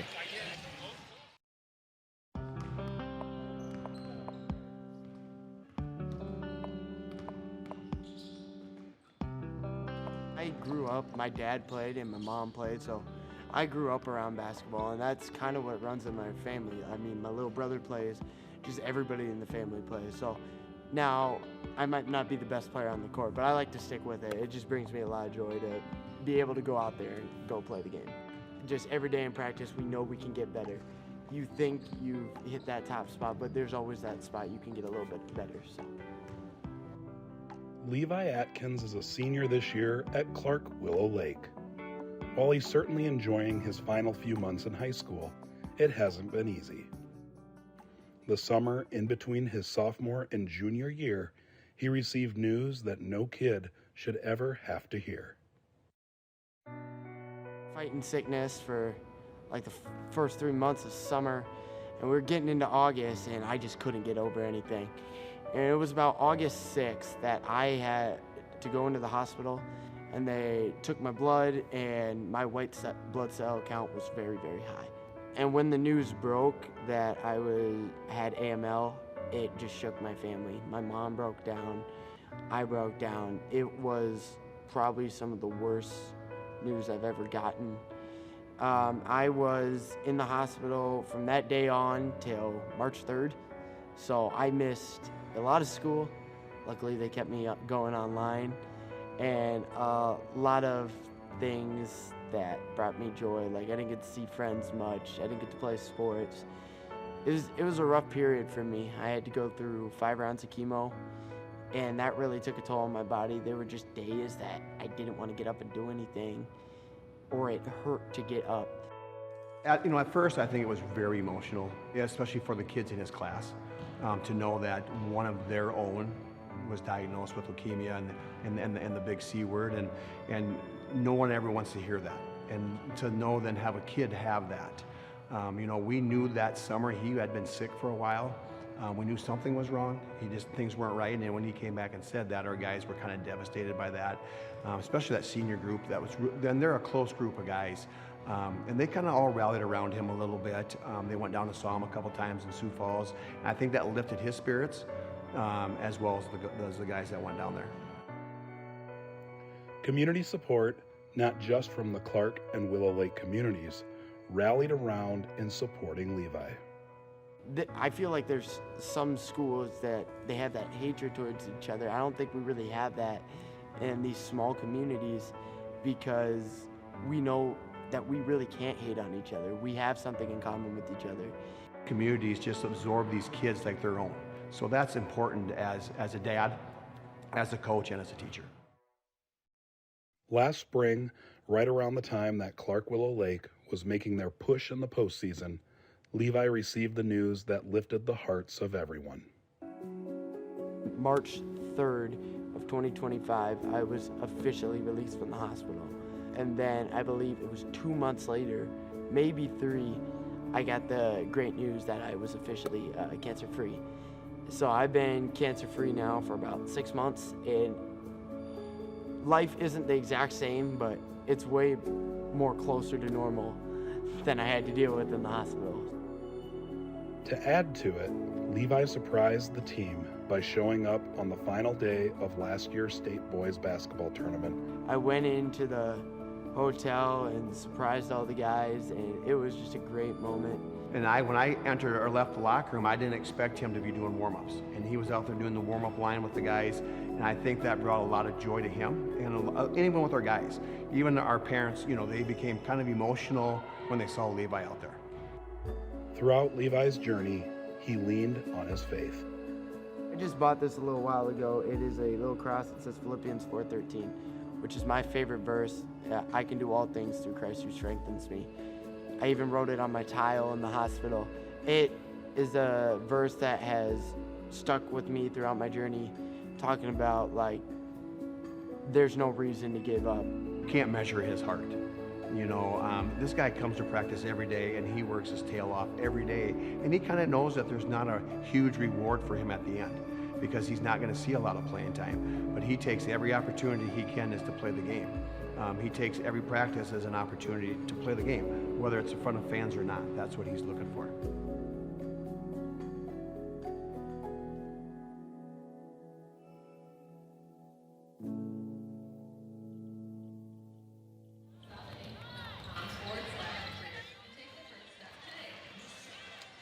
This story was part of this year's Tales from the Hardwood show. To see the full show, visit sdpb.org/basketball.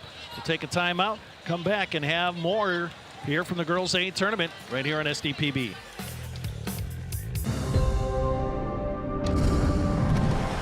Bank West is rooted in South Dakota.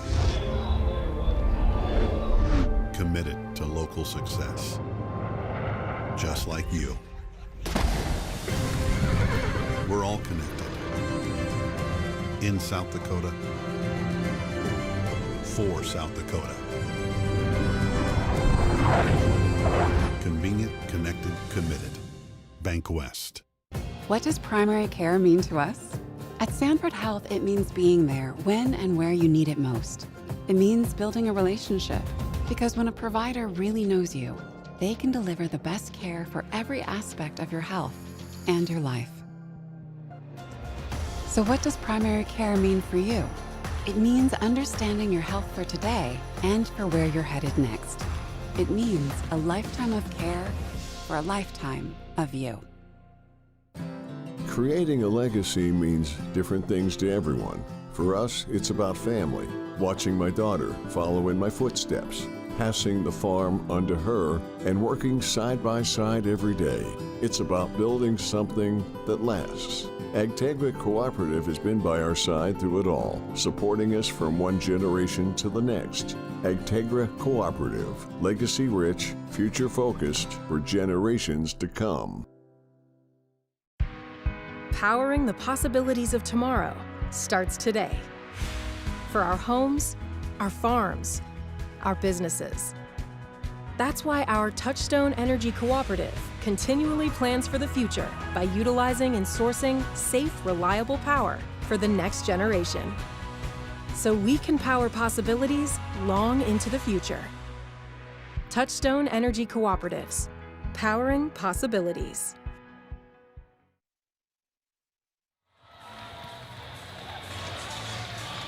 And welcome back to a pretty crowded Watertown Civic Arena. We expected a big crowd. We have not been disappointed. It's going to get loud in here for this second semifinal. It's a rematch of last year's championship game. Makpia-Luta taking on the defending champions, the Sioux Falls Christian Chargers. 57-56 was the score last year out in Spearfish. These teams did not meet during the regular season, and you know, Nate, emotions are to be ramped up for this one. Yeah, you don't, as a coach, you don't need to get your groups going for any games like this. Certainly, both teams will be locked in. Something to always watch anytime this Makpia-Luta team is involved with how they defend. How does Sioux Falls Christian handle that pressure? It's a chaotic style that oftentimes can create a bunch of turnovers. Forced West Central into 29 of them yesterday to advance to this point. Yep. Sioux Falls Christian beat Wagner 61-49 last night. Dan DeYoung is their head coach. Here's their march into the postseason. They got past Elk Point, Jefferson, and Vermilion in that always tough Region 4A. And then in the Sodak 16, they beat Groton Area by 30 points. They handled Wagner last night. They shut down Ashlyn Copel, held her to 15 points. And now the matchup here with Makpia-Luta. And our First Dakota Bank starting lineups. Aubrey Van Beek, young lady heading to Dakota Wesleyan to play basketball. Also plays volleyball and golf, a 5'8" senior guard. Emery Lems starts at a forward, 6 foot and a junior. Sydney Scott, she is a senior, 5'7" and a guard. Ruth Dvoracek, 5'10", and a senior. She's going to Wayne State to play basketball. And Leslie Setzer, a 6'2" junior. She was on the all-tournament team last year, and she is a dynamic scorer and rebounder, averages 17 points, 9 rebounds per game. And last night, 20 points, 12 rebounds to lead the Chargers, and she is an incredible player. She was a force last night. They went into her early and often, as they normally do.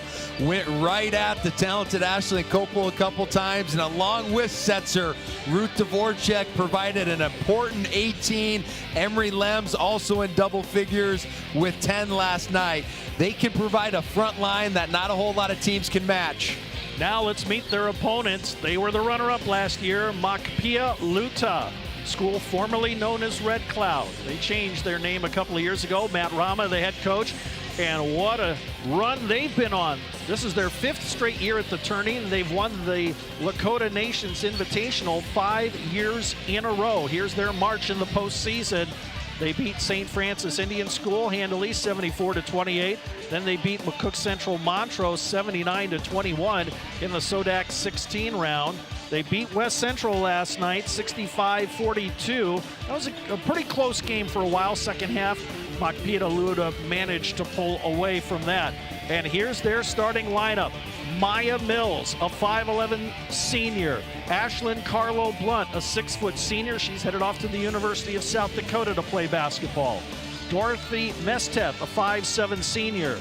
Shania Ferguson, a senior at 5'7", and Peyton Knife, a sophomore at 5'10". This may be the most experienced team at this tournament. No question. A lot of these young ladies had the opportunity to be here last year at the same point in time, and they're led by the do-it-all, miss everything. Ashlyn Carlo Blunt had 24 points, 8 rebounds, 6 assists last night. She keeps their group together. She can create chaos. Also had 6 steals last night with her length. They also had some important contributions. Maya Mills, 6 of 14 from the floor, 6 of 14 from 3 for 18 important points last night herself.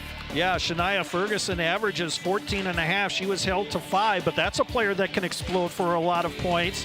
Mills averages 8.5. Peyton Knife, 4.5 points, 4.5 rebounds per game. She's probably their true post player at 5'10", the sophomore, and she will be challenged tonight by Setzer.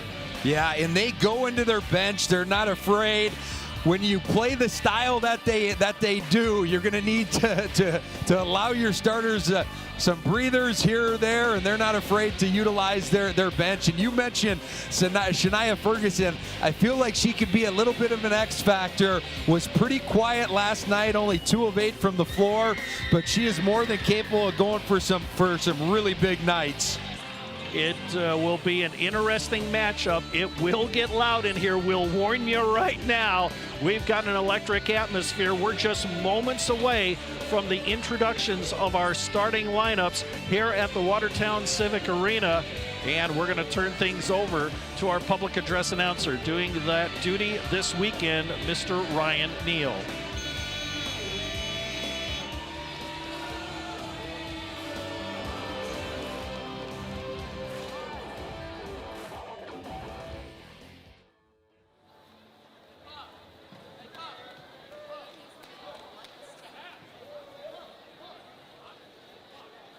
Good evening. The South Dakota High School Activities Association, along with its corporate partners, Sanford Health, Dakota Bank, Farmers Union Insurance, Billion Automotive, and the South Dakota Army National Guard, welcome you to this semifinal session of the South Dakota State Girls Basketball Tournament.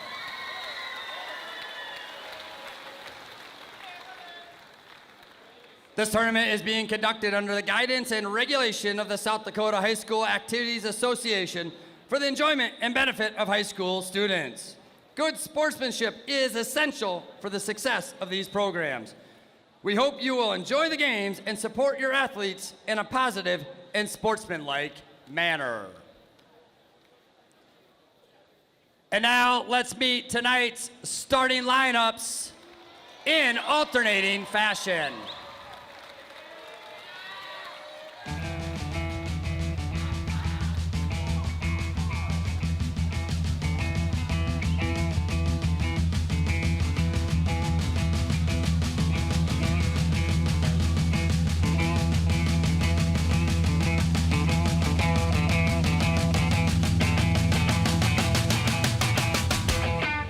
One guard for the Chargers, 5'8", and a senior, number 1, Aubrey Van Dijk.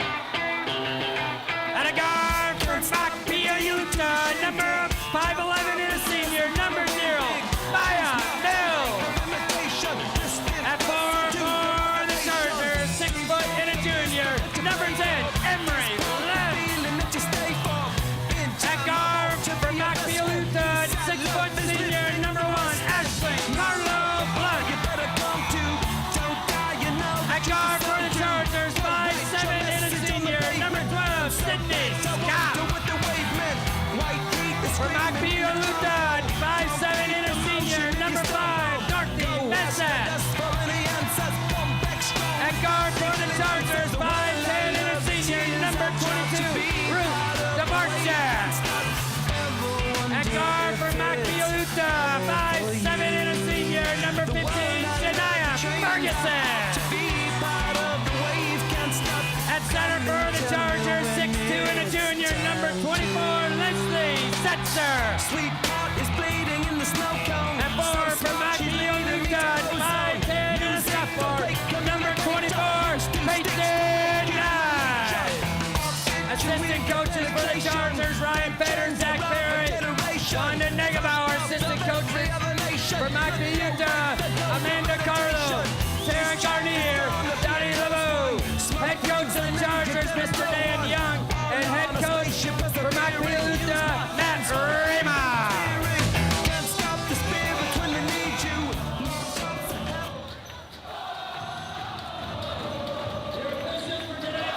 The officials, Jordan Fast, Pete Entringer, Drew Sweeter.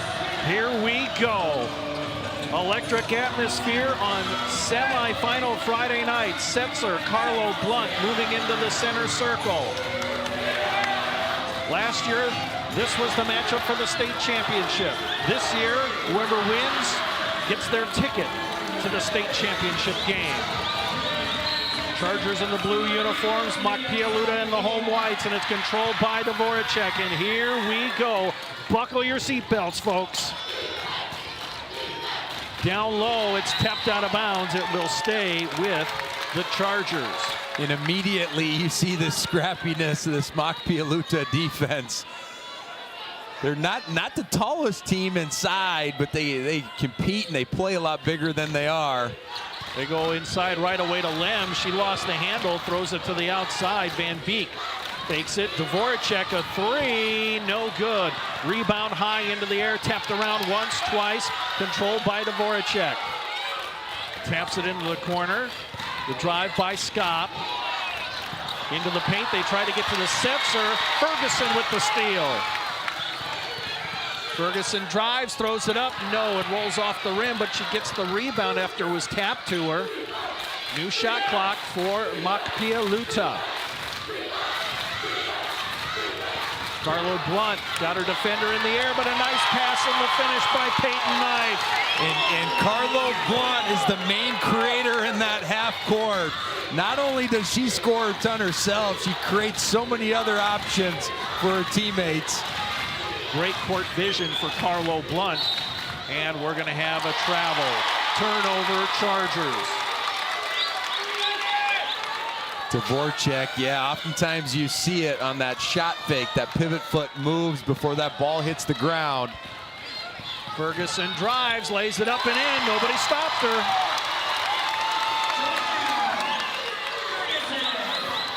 And here comes that trap at half court. Broken by the Chargers. Lems had it tapped out of her hands from behind, out of bounds, stays with the Chargers. A lot of speed on this Macpialuta team. And that's the thing, even the Chargers are doing a pretty good job of beating it initially. It's what's happening in the paint that's causing some issues. Last night against Wagner, the Chargers owned the paint. Can they do that tonight against Macpialuta? Lems, pass down low, no good, foul. 2 free throws coming up for the Chargers. In order for the Chargers to have success, they cannot get in situations that they're over dribbling. Anytime you try to over dribble against the defense like Macpialuta, it's not a recipe for success. So They got to be efficient with their bounces. They got to use passes like you saw, just like that. Free throw up and in by Van Beek, a 47% free throw shooter on the season. Had 4 points last night, averages 7 points, 2 rebounds per contest. Got them both. And Sioux Falls Christian going to extend right away like they do. Little 2-2-1. They got Setzer anchoring things on the back. That's a pretty good anchor back there, 6'2" with quick feet. Drive, shut off. Peyton Knife works in, spins. Oh, nice up and under, but Setzer with the huge block. And it's pulled away by Scott. They'll throw it outside. Van Beek inside, passes to Setzer, tapped away. Carlo Blunt on the run. She'll try to finish. No. And it's tapped out of bounds by who? Sioux Falls Christian. And that's where Carlo Blunt is just electric. Long strider up the court in transition. She's got all the footwork moves, the Euros, the slide steps. Peyton Knife wide open, yes. Knife only had 2 points last night. She's got 4 tonight. Here comes Lems down the lane, and she'll get some free throws. Blocking foul. It was a good, quick decision right there in the middle, because if you hesitate against this Machpialuta team, they're going to create a turnover, and they're so active around that basketball. But that was a quick decision, an assertive attack, and that's how it needs to be for the Chargers. Free throw no good. That foul, by the way, Peyton Knife, her first, team second. Setzer's could get a break. And we have Neely Stanford checking in, 5'9" junior, so a smaller, quicker lineup on the court. Missed them both. Rebound to Machpialuta. Carlo Blunt can't get around the defender. There's a shot put up, no good by number 5, Mesteth. Pass behind to Voracek, but she gets it into the front court. Here comes that trap, and it's taken away by Carlo Blunt, or taken away by the Machpialuta team. They get it to Carlo Blunt. 3 on the way, no. Long rebound, pulled down by Van Beek. Beats it ahead. Stanford with it, had it tapped away from her. Seen a couple times there, trying to dribble through a trap, and then a little bit of a casual bounce, and you just can't have those. Ferguson will hold it up top, working against Van Beek. In the half court, Machpialuta is going to be a pretty free-flowing motion offense. Carlo Blunt with 10 on the shot clock, down low. Knife up and under, blocked, out of bounds. Timeout on the court, 4:16 left, 6-2, Machpialuta on top. Back in a moment. This is SDPB.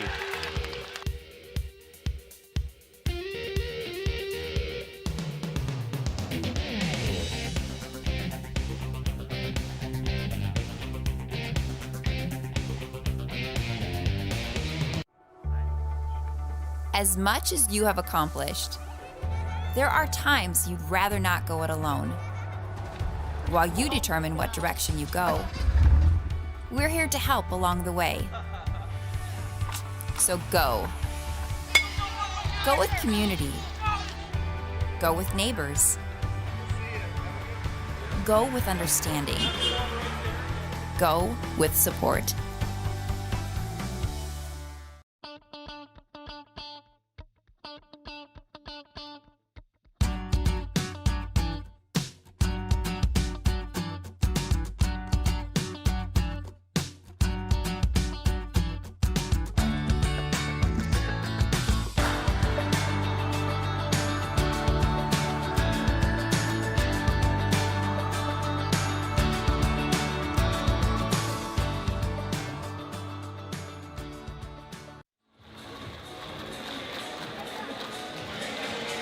Back to action here at the Class A Girls Basketball Tournament. Along with Nate Kading, I'm Steve Toom. Machpelah with the ball. They're up 6-2. They play it in from the baseline. Only got 5 on the clock, so they got to operate quick. There's a shot from distance, and the shot clock will expire on the miss by Tokcha Zephyr. And here comes the full court press. Checking into the game as well, number 32. That's Jaden Standing Soldier. Kind of depends what lineup Coach Rama has in on whether they're going to pick you up at half or extend. He likes with this second unit to stretch out even further. Yep. They also have Layla Janice, number 12, into the game, so fresh legs right at the top of that zone for the team in white.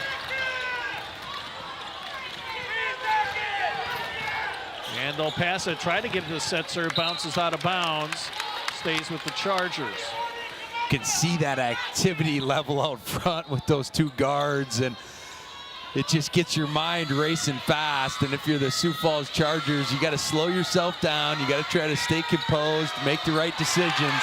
They tried to get it to Setzer, but it was taken away by Carlo Blunt. The layup, no good.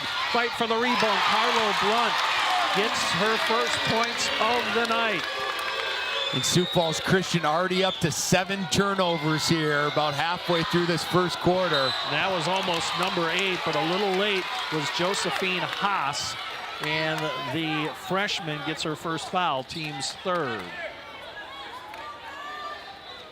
Now Machpelah, both of these teams can go pretty deep on their bench and bring in productive players. Yeah, no question. Both of them, that quarterfinal game, we're going either 8 or 9 deep. Bringing it up there was Oakley Hadler, number 2. And Janice and Zephyr, just the point of this zone, are never get tired and moving side to side. They try to lob it into Setzer, but it's taken away. I think that was Haas that took it away. Down low, Standing Soldier blocked by Setzer, but out of bounds. Setzer so quick off her feet. You've seen her rim protection here a couple times, a couple possessions before. They tried to get her with an up or under. She actually left her feet, but it didn't matter. Her second jump still blocked the shot. Offensively is where they really got to look to try to get Setzer involved. They haven't been able to find her. 3-pointer, no good. That was Standing Soldier. And the rebound to the Chargers. They are the defending champs. They're down by 6. Stanford on the drive, throws it up, counted, and the foul. Stanford, yeah, off the window, goes through the contact of Standing Soldier. And she's not only averages 2.7 points coming into this tournament, actually averages more rebounds than points, but gets an important one for the Chargers.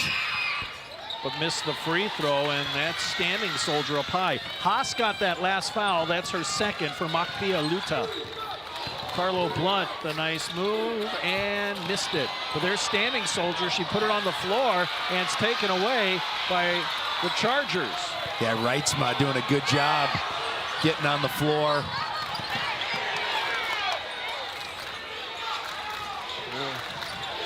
That was bringing up with Scott, a little out of control, and that ball's tapped out of bounds by Haas. Good hustle there by number 3. We got Haas coming right at us right there, Steve. I tell you what, it wouldn't be the first time if I had a player run over me. I had that announcing radio for Briar Cliff. Somebody, a player for a different team up at the Nationals at the Pentagon, did a flying cross body block on me chasing. That's good. That's good. It makes us feel a little bit more part of the action. You know, Steve? I didn't want to be It gets the juices flowing even more. Yeah, I was calling the game on radio and it knocked me off for the rest of the game. My mixer was in the front row. Let's hope that doesn't happen here. We love to see the players scramble as they get it to Setzer. Too strong. Rebound, no good. That was Hadler. The ball's loose, and Carlo Blunt picks it up.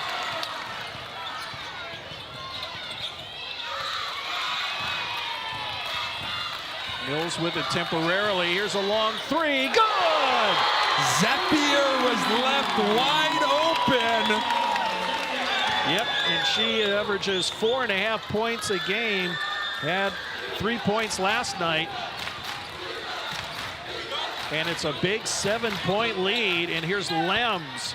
Missed it, but Setzer missed it again. And that was Standing Soldier in there providing some good defense. Yeah, they just haven't been able to establish Setzer inside so far.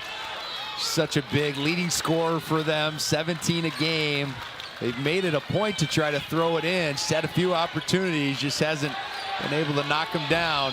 3 is short. Standing Soldier had it, collects it. Fresh shot clock for Makpialuta.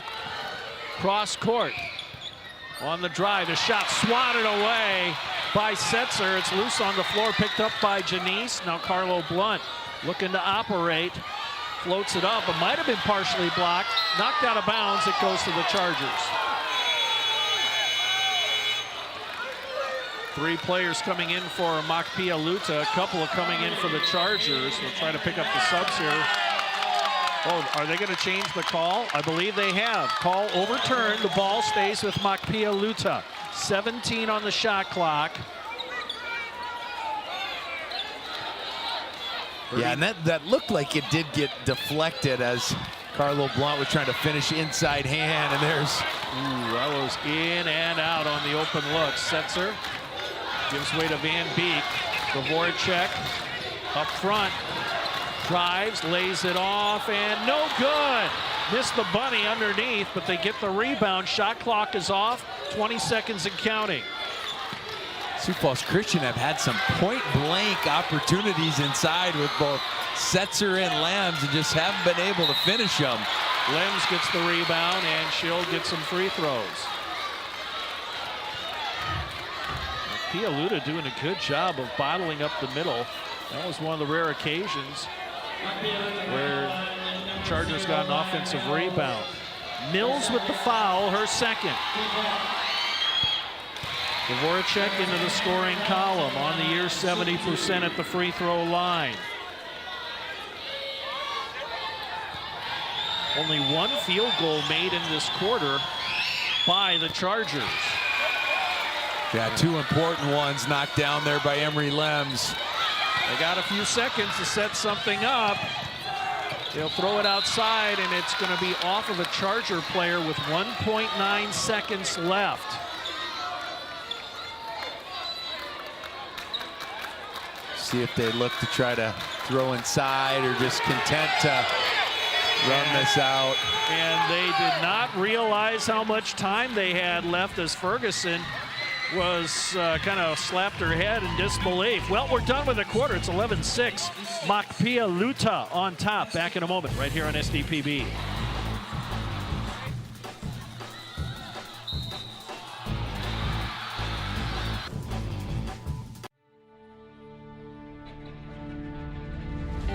It's not just about making a living.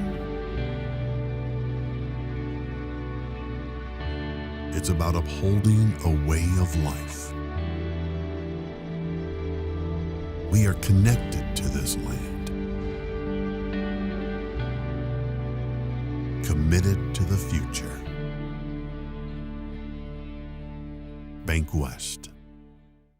Reading opens every door to learning, opportunity, and understanding. The South Dakota Department of Education is strengthening literacy outcomes for students across our state, helping educators connect classroom instruction to the science of how children learn to read and write.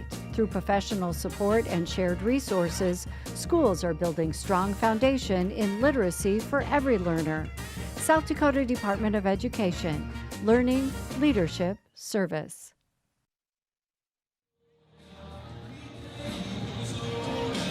Welcome back to Watertown Class A Girls Basketball Tournament. Makpialuta ahead of Sioux Falls Christian after 1. A score of 11-6, and quickly they're on the attack. Shot missed. Dvorak the rebound, looking to run. And here comes the trap. Yeah, that was Mesteth with a nice right-handed drive, just too strong off the glass as Reichma tries to tee one up. And we're going to have a fight for the rebound, and the jump ball gives the possession to Sioux Falls Christian. Yeah, and right now Sioux Falls Christian only 1 of 8 from the floor.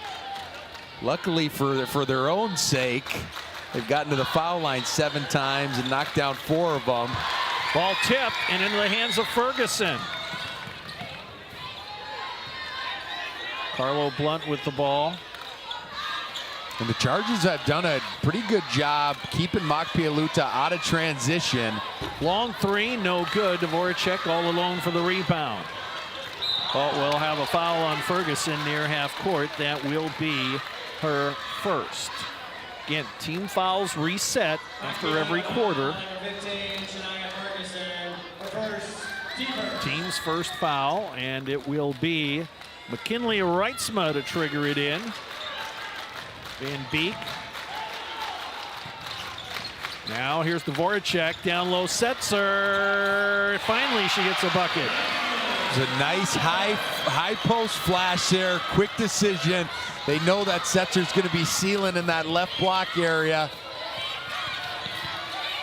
Knife with the ball. Oh, I think she double dribbled. Or was she fouled? I think she double dribbled. And Knife loves that up and under move. She's went to that 3 different times and had some success with it. She just, the one time Setzer recovered back and blocked a shot, and there she just, yeah, out of sorts a little bit, took another bounce. Reitzma with the ball. Oh, she lost her footing, and it's, I think they're going to have a jump ball. No, we're going to have a foul.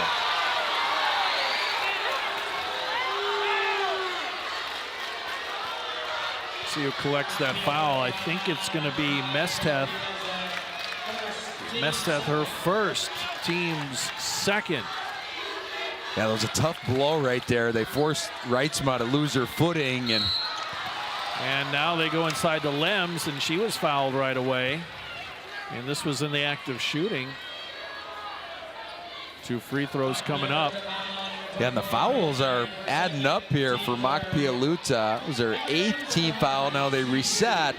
Now, fortunately for them, they've kind of been spread out a little bit, but Maya Mills does have 2, and Josephine Haas has 2 as well. And we talked about Mills. She was such an important piece of yesterday's game. Yeah, Peyton Knife picked up the foul. That's her second. And Lems collects both free throws. She has 2 points. And now here comes the pressure. It's loose, stolen away. Van Beek has it. Oh, and she almost gave it back. Travel. Turnover, Chargers.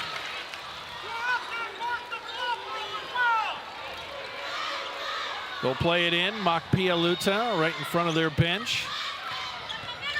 And here comes the pressure. Carlo Blunt retreating. Don't see her do that often. Gets it up to Mesteth. Bounce pass. Knife had a block, but there's a foul. And that was good composure there by Carlo Blunt, trying to create a little bit more space in that full court. Makes a nice pass to Ferguson, who drops it off. And you can even see when they beat that pressure, though. And you mentioned it, Steve, the rim protection that Setzer provides. But then, oh yeah, we got another 6-footer that also has good length and athleticism in Emery Lems. That foul was on Lems, her first, team's first.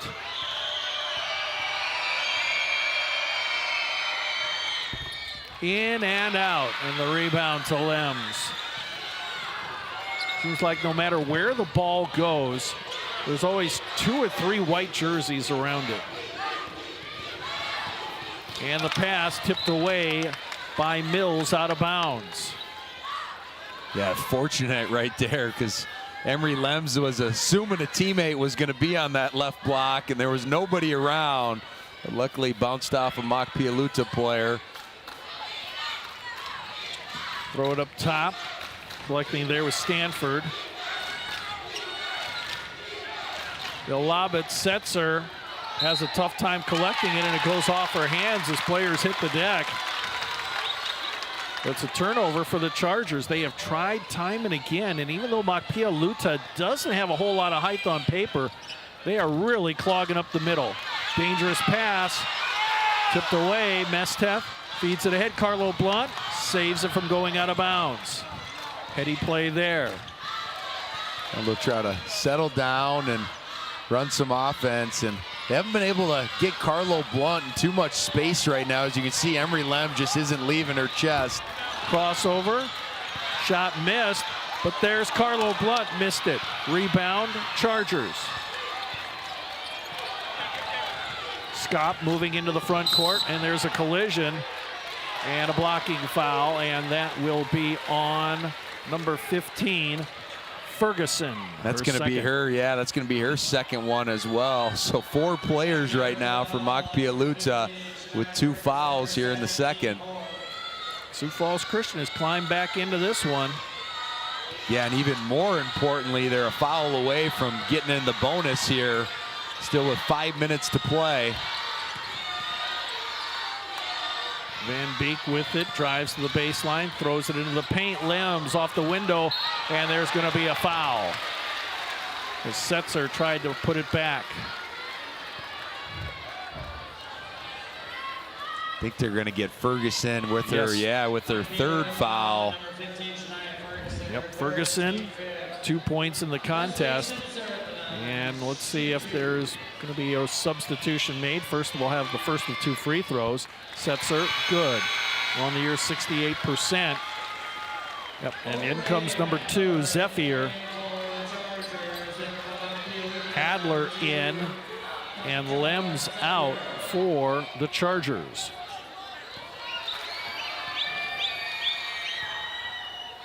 Second one, good. Tied at 12. Nice run here by the Chargers. And they find Mesteth in the front court. 3 on the way. Good. Peyton Knife. And Knife knocks that one down comfortably. Had only hit 5 threes coming into the tournament, and rhythms right into that one. Adler with it to Van Beek.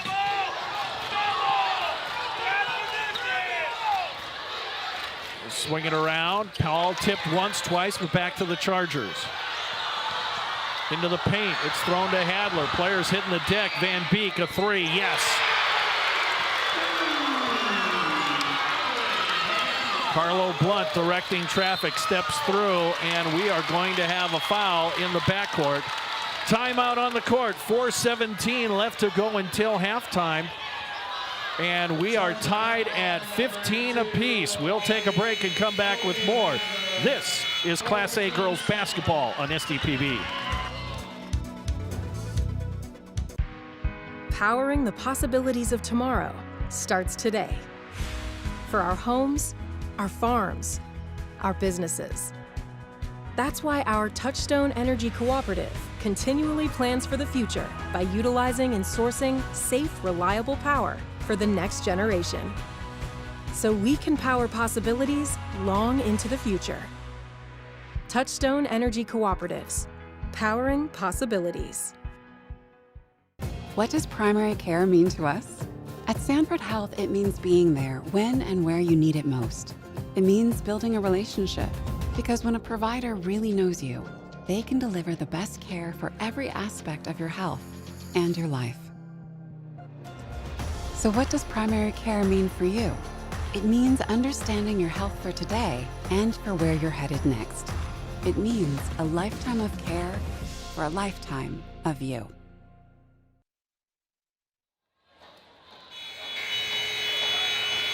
That last foul before winter break was on Oakley Hadler, her first, team's second. And Mock-Pialuta will play it in from the baseline. Tied at 15. I'm Steve Toom, he's Nate Kading. And after struggling a little bit in that first quarter, Sioux Falls Christian really kind of settled in here in the second. They've got the length of the floor to the goal. Oh, Carlo Blunt couldn't save it from going out of bounds. Pass was behind her.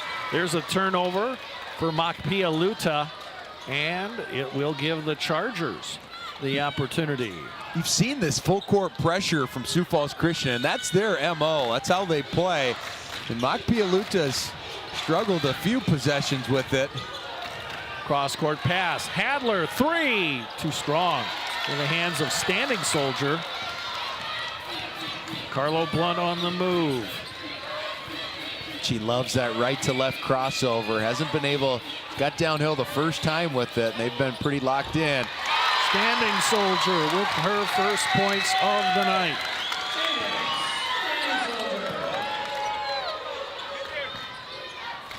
Here comes that pressure again.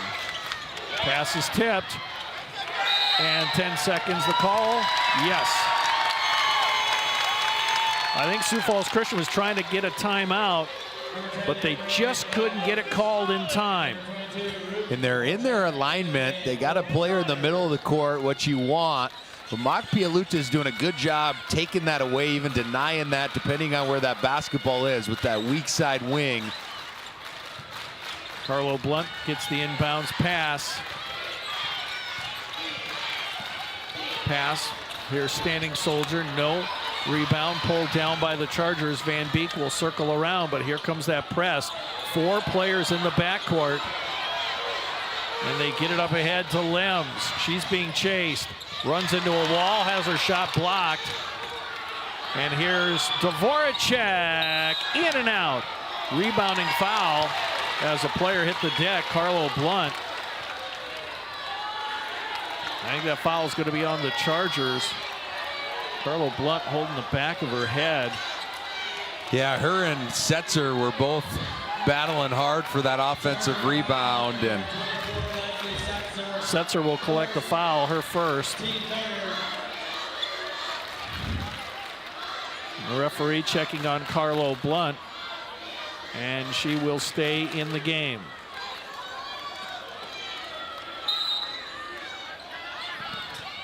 Pressure coming again.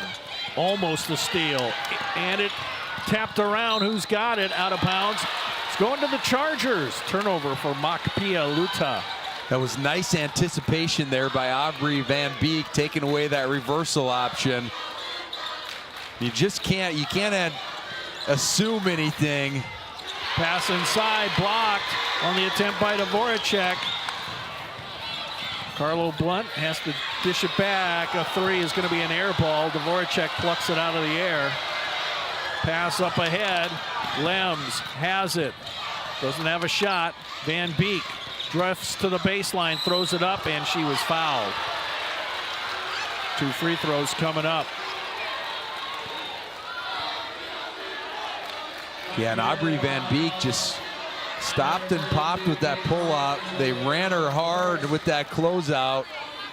Ran her hard off the line, and as they were recovering back into the play, I think on that rear view contest, got a pretty good piece of her arm. Foul was on Standing Soldier, her first. Stanford out, Skop in, and here comes Mesteth in. Layla Janice to the bench for Mock-Pialuta. And Sioux Falls Christian only shooting 16%, 3 of 19 from the floor. But now they're going to be 9 of 13 from the foul line. So 9 of the 16 points came from the charity stripe. Carlo Blunt racing into the front court. Double team was coming, but she got rid of the ball.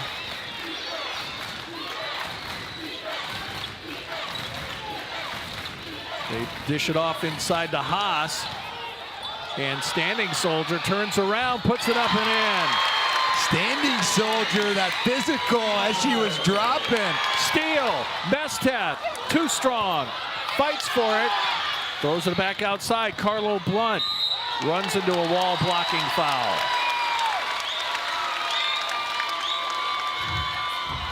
It's going to be on Skop, her first. Once again, Carlo Blunt. He's taking a couple hard fouls. Foul on the floor. That's only the 4th team foul on Sioux Falls Christian. Next one will put him at the line. Tipped around, and Setzer ends up with it. Dvoracek picks up her dribble. Oh, players hitting the deck. And there's Standing Soldier, but it's taken away from her. 3-on-2. Scott puts it up, had it partially blocked. Haas comes away with it. Carlo Blunt And then she loses it to Lems. She'll drive, throw it up and in.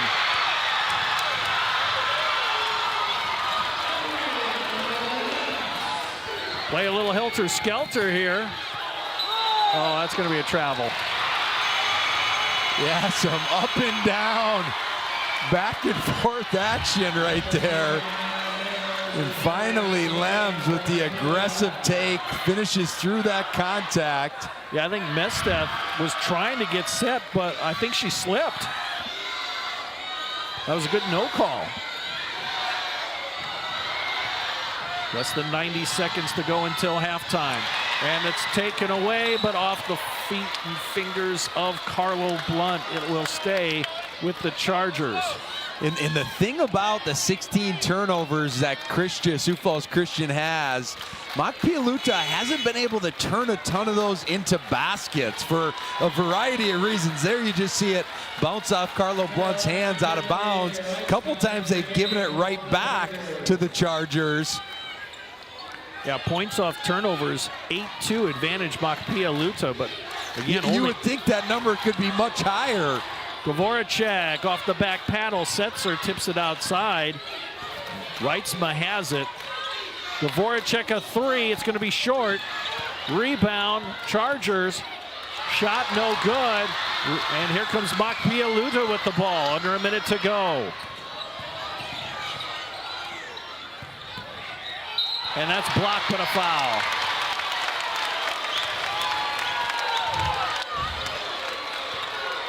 Two free throws coming up here. We're going to get Setzer on the foul, and that is her second. Dorothy Mesteth to the line, yet to score tonight. She averages 6.5 points, 2 rebounds per game. Free throw is good. And neither team right now has been able to create much separation. Mock-Pialuta had a 5-point lead coming into the second, and so far Sioux Falls Christian winning this quarter. Second one in the air, good. Her first 2 points of the night.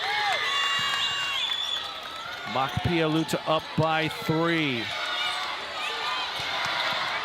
We'll throw it ahead. Reitzma across the timeline. Stanford with a head of steam throws it up, trying to draw the contact. Tipped away from her. Ball's loose on the floor. There's a pileup. Jump ball. Possession arrow. Mock-Pialuta. Yeah, it's going to be pretty well 2-second differential between game and shot clock right now. And I tell you what, the Chargers have had a couple 2-on-1 opportunities, but Mock-Pialuta doing a good job of not fouling, staying straight up, making them finish tough plays. Pass into the front court to Mesteth. Gives back to Mills. Now, do they play for the final opportunity? Doesn't look like it. That's Carlo Blunt, only her 4th point of the night. Lead is 5. Shot clock off. See who wants the final opportunity. Lems throws it wildly off the backboard. Reitzma fires 3 off the rim, no good. Rebound to Mock-Pialuta and Carlo Blunt. We're done with 1/2 of basketball. It's 23-18. Mock-Pialuta on top. We'll take a break and come back with more from the Class A tournament. You're watching SDPB.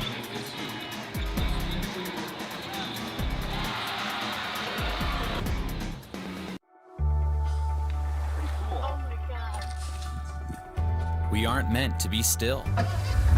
And while you determine the direction you'll go, we're just here to help you along the way. So go. Go with experience. Go with teamwork. Go with neighbors. Go with integrity.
You hear about work-life balance like it's a big equation you have to find the answer to.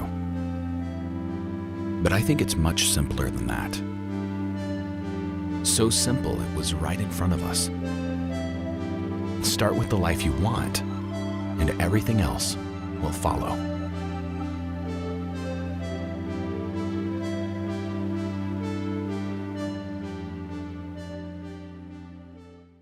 At Southeast Technical College, you won't just study for a career, you'll live it. Training in classrooms that look, feel, and operate just like the real world. Because the best way to do what you learn is to learn by doing. Get your degree, get to work at Southeast Technical College. Halftime of our second game, Machpelah-Luta ahead of Sioux Falls Christian, 23-18, and we've got an award to hand out here at halftime.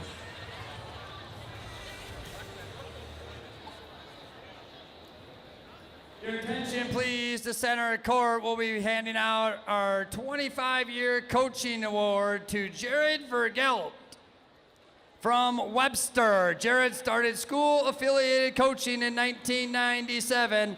The bulk of his coaching has been in varsity basketball, serving as both head girls and head boys basketball coaching for Webster.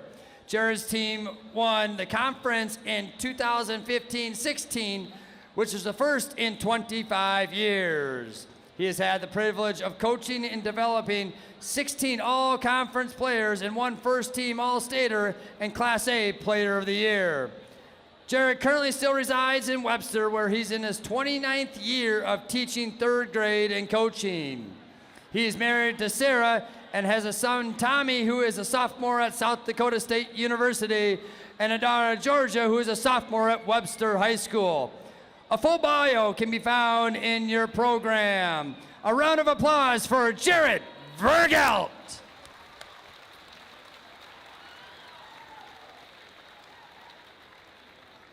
And congratulations to him, and 29 years of teaching third grade. That is a great an accomplishment in and of itself.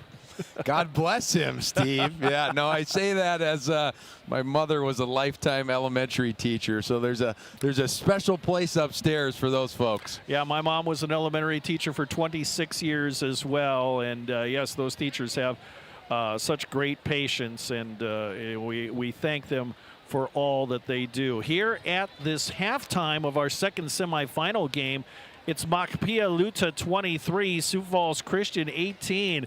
And boy, it has just been a frenzy out there at times. It would be about what you'd expect, right? Just going back and forth and helter-skelter, like both teams really thrive in those environments, and they're both high-pressure defensive units, and we're seeing that so far today, as offense has been really hard to come by, with Sioux Falls Christian only shooting 15%, Machpelah-Luta only 30%. Really the only thing that's keeping Christian even in this game right now with a 5-point deficit is the fact that they're 9 of 13 from the foul line. Peyton Knife leading the way with 8 points for Machpelah-Luta. There's Carlo Blunt. She was held in check. Really, 4 points.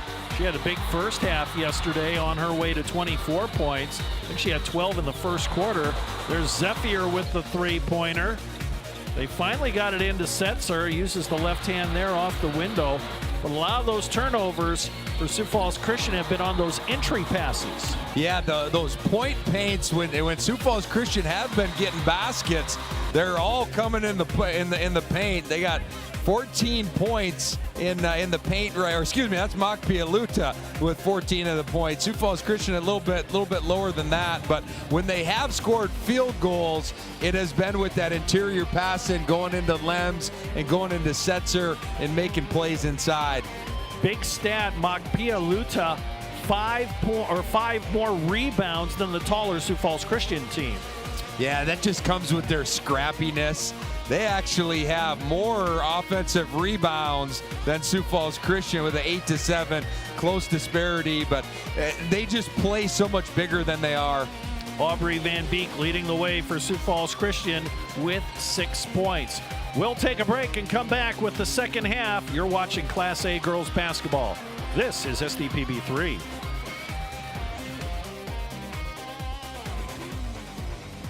South Dakota, a state shaped by its people. It's more than a place, it's opportunity waiting to be realized. At South Dakota State University, opportunity is turned into progress.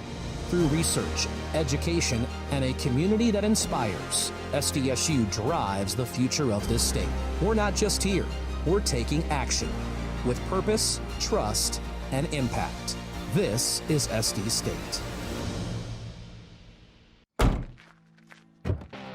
Our Peterson Farm seed reps, real-life seed heroes, well, they've been known to go the extra mile, literally thousands of extra miles every year.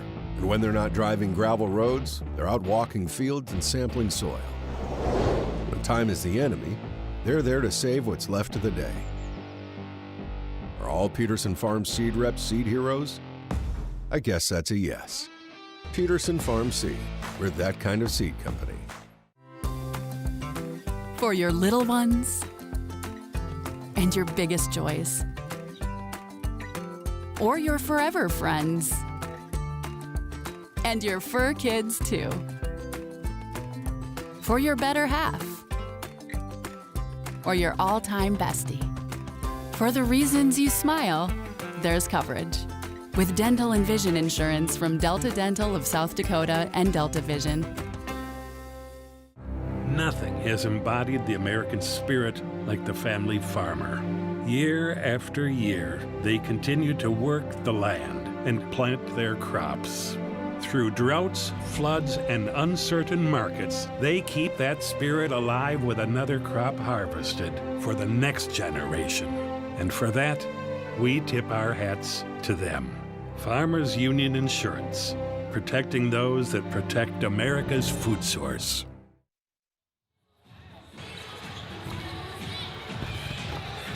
(23-18), Makpialuta on top of Sioux Falls Christian. We're moments away from the start of the third quarter of play here in this semifinal matchup. SDPB's coverage of high school sports and activities is made possible through the generous support of viewers like you. A contribution today helps support the broadcast of events such as the basketball tournaments. Make a donation today by visiting sdpb.org/donate. Also remind you that All-State Band, All-State Jazz Band coming up here. Live streams in the future months, or actually March 28th, that'll be the live stream, and then we'll have the packaged program on April 25th, 8 Central, 7 Mountain Time on SDPB1. And we love covering the sports. We also cover the fine arts as well here at SDPB.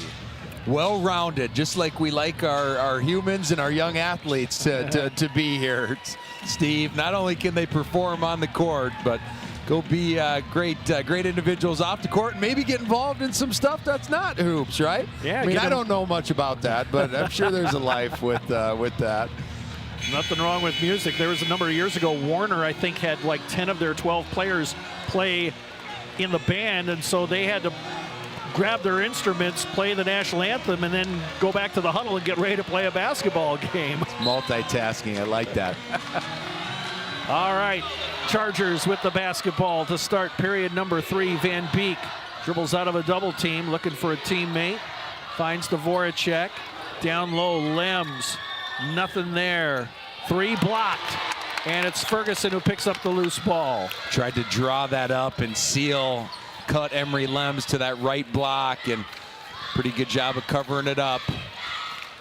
Carlo Blunt throws it outside. Ferguson got in foul trouble in that first half. Throws it up and in.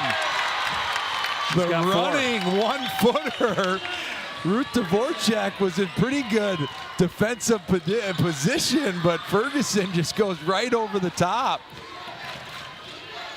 Van Beek with the ball, gives it to Dvoracek. Almost the 4th foul on Ferguson. Sets her along the baseline, tries to muscle it up and in, and she does. I think they got that on the floor, actually, before she went up. See if we can see it here. Yeah, foul on the floor. Shot does not count. Maya Mills just got her 3rd foul. They try to go inside, but it's tapped outside. Skop with the ball. runs into trouble, and the ball's loose on the floor. Mokpea-Luta has it off of the back of Van Beek to Ferguson, but she misses the layup, and a foul on Mesteth on the rebound. And this is really where Mokpea-Luta can create separation in a hurry. When they start not only creating turnovers, but they're able to convert that quickly to offense. And now they see that trap coming in near the half-court stripe, we anticipate. Van Beek ahead. Lems on the move. Throws it up, no good, but there's Setzer, no good. Gets her own rebound, stick back, no good. Gets another rebound, but it's taken away by Peyton Knife. Carlo Blunt shovels it off to Ferguson. Finds Knife in the corner, no. Rebound, loose on the floor, picked up by Dvoracek. And Knife had a look in that different right corner on the other end in the first half that she knocked down nothing but net, but that one was a little shy, off the mark. Scott down low, Lems positions, no. Carlo Blunt the rebound. Up ahead, oh, Ferguson lost it into the hands of Dvoracek. And right now, Mokpea-Luta is trying to front with, they put Setzer on that left block. Emery, yeah, you can see it right there. And they've thrown over the top a couple times. Traveling. And you can, yeah, it's tough because you want to throw it over the top, but then they bracket you with that front defender and then that help defender, and you got to try to play with a strong base and not get straight-legged because there's no place to go. Skop is going to be fouled. She got the steal, and that's Mesteth, and that is her third. Yeah, and I tell you what, Steve, I don't envy the officials with two teams that play with this style, just high pressure, and they're both physical, and one team loves to throw it inside in Sioux Falls Christian, and then the other team just gonna be flying around trapping. Dvoracek down low, Lems to Setzer, and it's knocked out of her hands. Saved by Carlo Blunt. Mesteth on the move. Takes it into the defender, had a block, Knife, no, but she'll get some free throws. And Knife's been really, really big here for Mokpea-Luta. Already 8 points with the chance to make it 9 and 10. That foul was on Dvoracek, her first. And Knife has already doubled up her season average, only averages 4.5 points a game.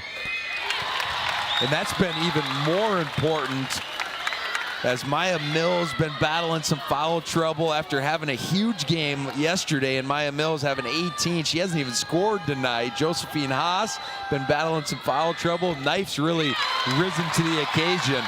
Yep, she's a sophomore at 5'10", and she is in double figures with 10 points. And there's Carlo Blunt with a steal. She'll knife in and miss the shot, but get some free throws. She's so quick and at 6 foot tall. Yeah, we've seen that right-left Euro step multiple times coming down that left side in transition, and there she just slashes to the middle. Full timeout called by Sioux Falls Christian. And it's 27-18. Mokpea-Luta on top. They've outscored the Chargers 4-0 here in this third period of play. And Coach DeYoung's talking to them. They've gotten to the basketball where you want to get it multiple times, right on the block areas to either Setzer or Lems. Just good things haven't happened when they've gotten it in there. If you don't have, we used to say it all the time that you can take bad shots even when you're 4 feet away from the rim. There's times where that's not the right basketball play. If you're not comfortable, if you're not on balance, that's when you need to kick out to feet set, wide open three-point shooters, and they got to be able to adjust if they want to keep this basketball game where it needs to be, because that's about all they got going offensively right now.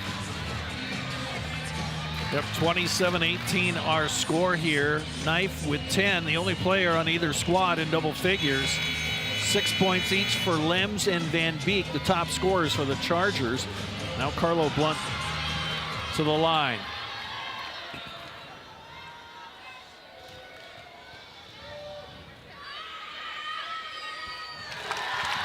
He has 5 points now. Yeah, relatively quiet night for Carlo Blunt here so far.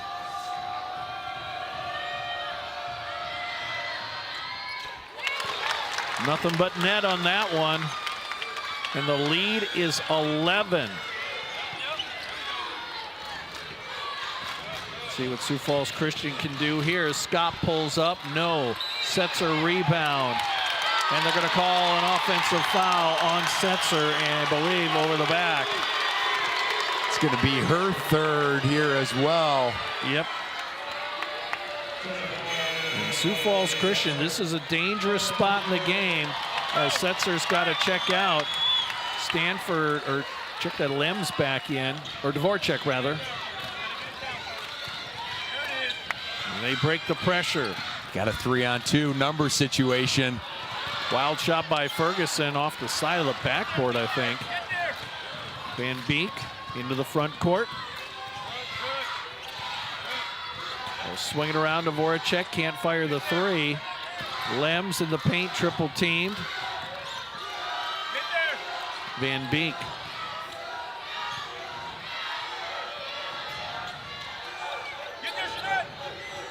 Yeah, you can just see how quickly this Machpialuta defense rotates. They always move on the airtime of the pass. Rebound being fought for, and that is going to be Mills pulling it away from everyone. Oh, and it's taken away, but it trickles out of bounds off of Sioux Falls Christian. Timeout on the court, 4:17 left. Machpialuta on top, 29-18. Back in a moment, right here on SDPB. Creating a legacy means different things to everyone. For us, it's about family, watching my daughter follow in my footsteps, passing the farm under her, and working side by side every day. It's about building something that lasts. AgTegra Cooperative has been by our side through it all, supporting us from one generation to the next. AgTegra Cooperative, legacy rich, future focused for generations to come. What does primary care mean to us? At Sanford Health, it means being there when and where you need it most. It means building a relationship, because when a provider really knows you, they can deliver the best care for every aspect of your health and your life. So what does primary care mean for you? It means understanding your health for today and for where you're headed next. It means a lifetime of care for a lifetime of you.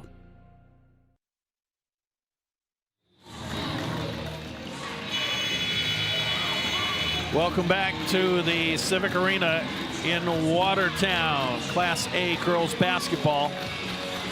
Machpialuta on top by 11. Janice triggers it in. Standing Soldier with the ball. Bounce pass, Carlo Blunt. And she puts it in. It was good execution there by Machpialuta. Set that cross screen. They like the matchup that Carlo Blunt had inside. Loose ball collected by the Chargers. They try to go backdoor along the baseline. Big bucket there by Lems. Ends a scoring drought. Yeah, that was their first points of the second half. They got another number situation. 3-on-2. Standing Soldier off the window. She's got 6. It's a nice quick little up fake there by Standing Soldier. Got herself under control. Stanford chased by Zephyr. Dvorak slips into the paint, off the window and in. Dvorak with 4. And here's a running situation for Machpialuta. Haas had it blocked out of bounds. You like the mentality there, Josephine Haas. Take it right into the body of Emery Lem, but still had enough length to block that shot. Reitzma in. And that is going to send Van Beek to the bench.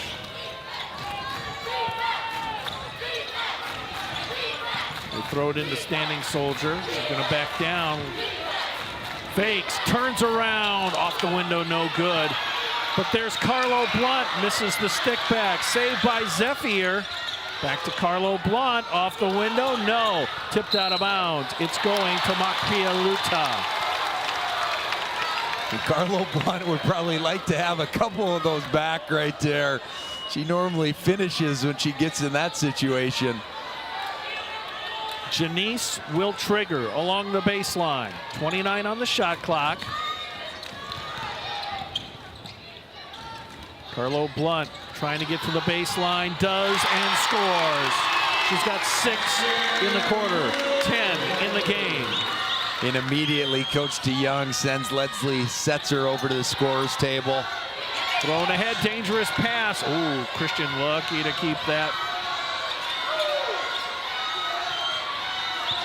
Voracek through traffic puts it up, and to Lems, who scores. It's nice vision right there. Ball's loose on the floor, out of bounds.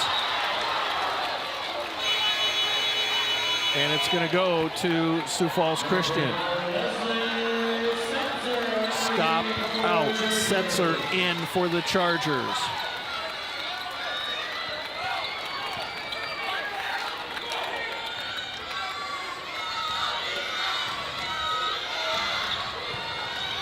They'll get it outside to Stanford.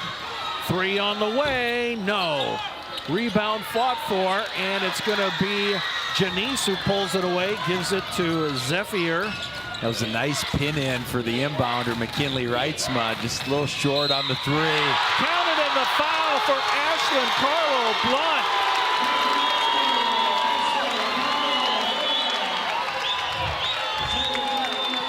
And you mentioned it, she's came alive here in this third quarter. A 30-second timeout has been called by Sioux Falls Christian with 2:07 here left in this third quarter of play. And Sioux Falls Christian, they're in danger territory right here as Reitzma picked up that foul, her first, team's 4th. Yeah, Christian's been able to put some points on the board here these last couple possessions, but they're not getting any stops right now defensively. Makpialuta already with 14 in this third quarter, and they only had 12 and 11 in the first. Already exceeded that. And we still got over 2 minutes yet to play. Again, this was the championship game last year, won by Sioux Falls Christian. A buzzer beater by Setzer. Ashlyn Carlo Blunt had only 4 points at the break, has a dozen now.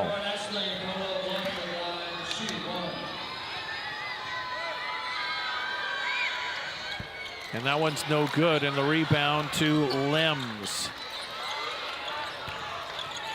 She'll get the ball back from Dvoracek.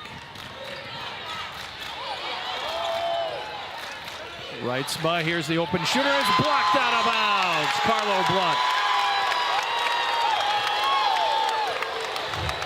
You just see how quickly, how much ground Carlo Blunt can cover, and just their urgency. They're always in a defensive stance. You talk about those little things and details.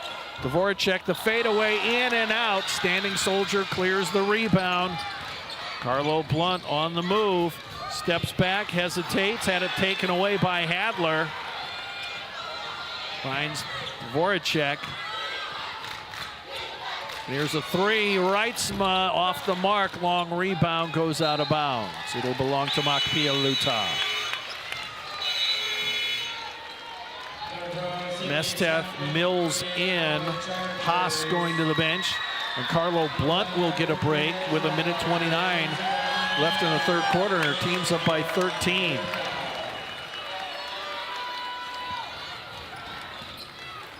Yeah, that's an important stretch here, how this quarter finishes up. Standing Soldier under no basket, blocked by Setzer. Pile up on the floor, and we're going to have a jump ball. Another player hit the back of her head pretty hard on the floor. I think that was Dorothy Mesteth. Yep. Possession arrow, Makpialuta. Ferguson in, Janice out for the team in white. Oh, Standing Soldier blocked by Setzer, but right to, that was Zephyr who throws it high off the window, just like Nate Tiny Archibald used to do to Wilt Chamberlain back in the day. It was high over the top of Setzer's hands. Oh, hit the shot clock.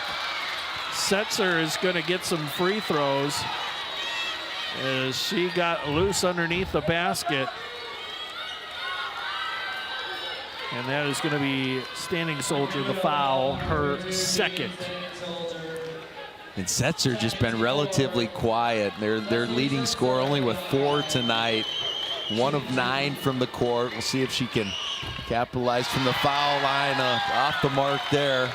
That was the first free throw attempt for the Chargers in this third quarter. So what kept them in the game in that first half. They haven't had the opportunities here in quarter number 3. And missed that one entirely. Under a minute to go.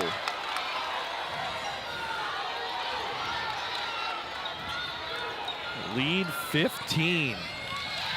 And it's going to be tapped away out of bounds by Skop.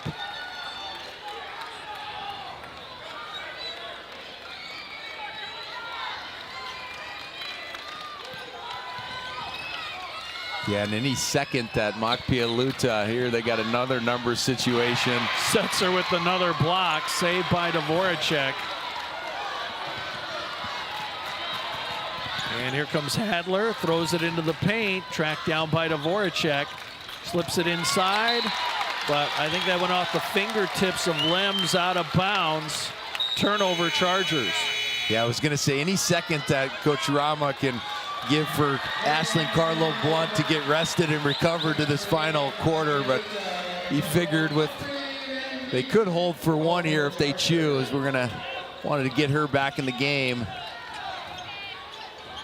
Oh, dangerous pass. But they're going to attack with Standing Soldier. Missed it. Sets a rebound. Shot clock off. Throw it ahead, and it's going to be tipped away by Mills. Pass to the middle. Ferguson tried to make a pass, but Dvoracek picked it off. She'll put it up and is fouled. It's going to be Ferguson's, I believe, her 4th foul. They get her. Yep. And so the clock stops with 8.9 seconds left. Dvoracek to the line. 2 of 2 on the night. And she missed that one. And you said it, the free throw line kind of kept them in it in the first half, and they haven't been able to get there as much here in the third, and when they haven't been able to knock those freebies down. They got that one though. 1 of 4 as a team in this third quarter. Carlo Blunt racing up court, has time, bounce pass, Standing Soldier, no. The stick back, no. We're done with 3 quarters. It's 39-25, Makpialuta on top. Back with more in just a moment, right here on SDPB 3.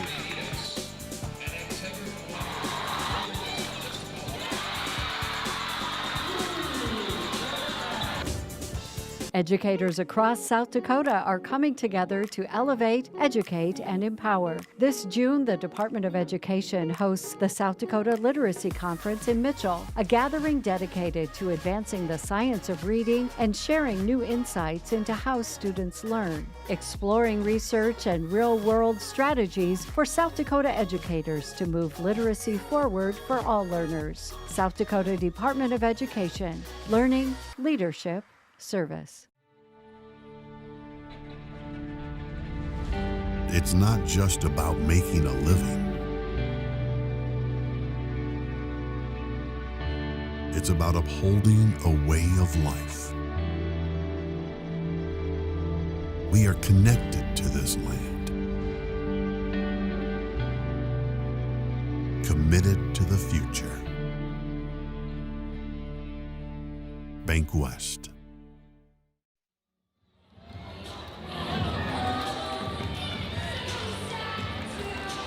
Welcome back to Watertown Class A Girls Basketball Tournament. Along with Nate Kading, I'm Steve Toom. Chargers start the fourth period with the basketball, and they've got some work to do. Yeah, still hovering right around that 15% from the floor. Only 7 of 45, 1 of 11 from 3. Feel like that three-point line is going to need to open up a little bit for them if they're going to get back into this. Yeah, the Sioux Falls Christian team shot the ball so well last night, just not doing well. And Dvorak shot missed. Mesteff in front of the crowd, scores.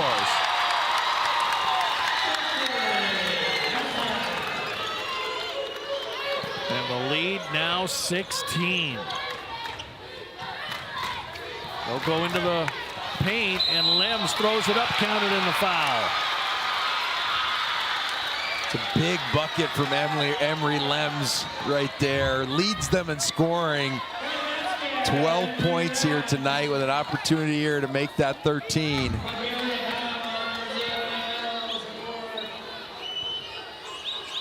Lems on the year, 48%, knocks that one down. Over 13 points. Blocking foul. Yeah, and Carlo Blunt, when they get her the ball against the press, she slows everybody down, makes a good decision. She's not going to put that basketball either, whether it's off the bounce or off the pass, in a precarious situation. Carlo Blunt missed it. Sets her rebound.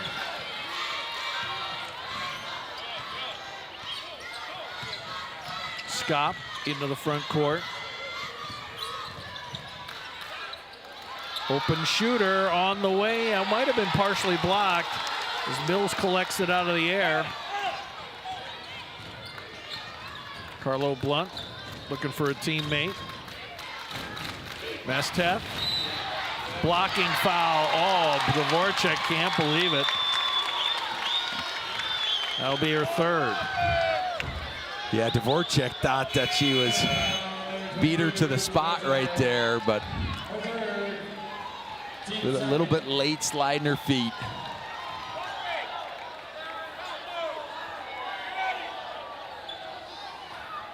Second team foul on Sioux Falls Christian. Mills, a three, yes!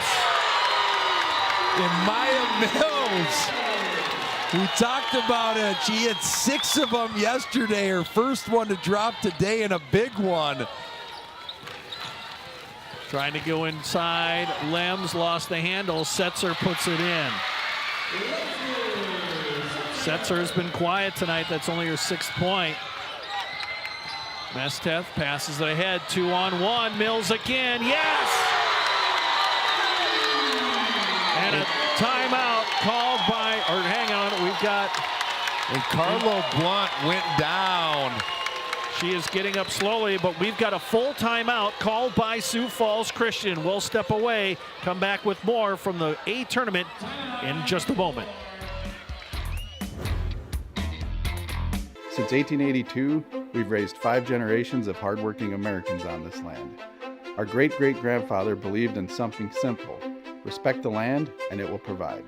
Anthem Oats, grown by us, shared with you.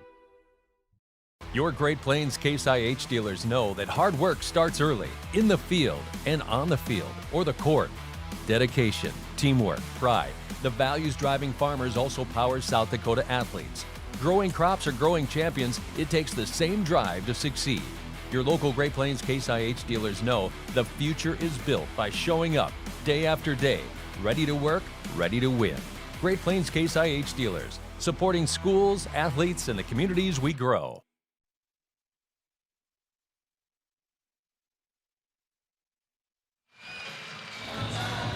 Before we went to that timeout, Ashlyn Carlo Blunt getting up slowly. She is going to stay in the game. Looks like she's okay. It's Makpialuta, 47, Sioux Falls Christian, 30. Yeah, you can see her hobbling a little bit. They were rubbing some ointment on what looked to be her right shin in that timeout. It's a 17-point lead for Machpialuta. Lems in the corner. Pushes it inside to Scott. Van Beek couldn't fire the shot. Now takes the mid-range J. It won't fall. And we got a rebound battle. Jump ball. Possession arrow, Machpialuta.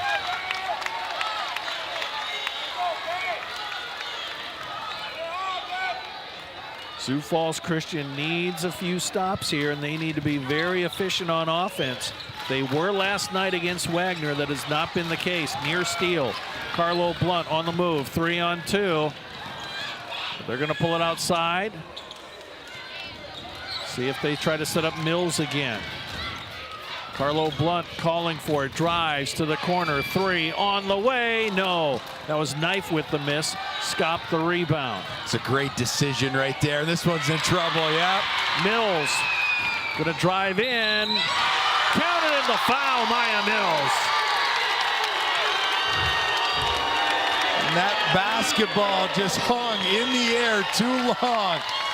And Mills has had 8 huge points here in this third quarter. Scott with the foul, her second, team's third. Maya Mills, in the second half, she came alive. Waited till the fourth quarter, but she has been electric in this final stanza. Misses the free throw, and the Limbs collects the rebound. Almost another steal. Stanford has it. Cross court, extra pass. Can't get the shot off. Inside, tapped away, foul.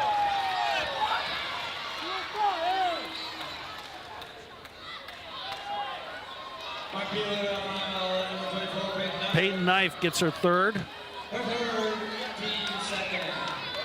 They'll throw it into Setzer, up and in. They've been able to finish inside a little bit more effectively over these last few minutes. Carlo Blunt passes ahead. Doesn't have anything. We'll back it out. Mesteth all alone for 3. It's good! And Mesteth had passed up the initial look a couple possessions ago, and there she said, feet said, I'm going to let this one fly. And put it over the outstretched arms of Setzer at 6'2". The lead is 20. And Setzer gets it in the paint, fouled on the floor. Timeout on the court, 4:35 left. Machpialuta in charge, they're up by 20. Back with more in a moment right here on SDPB3.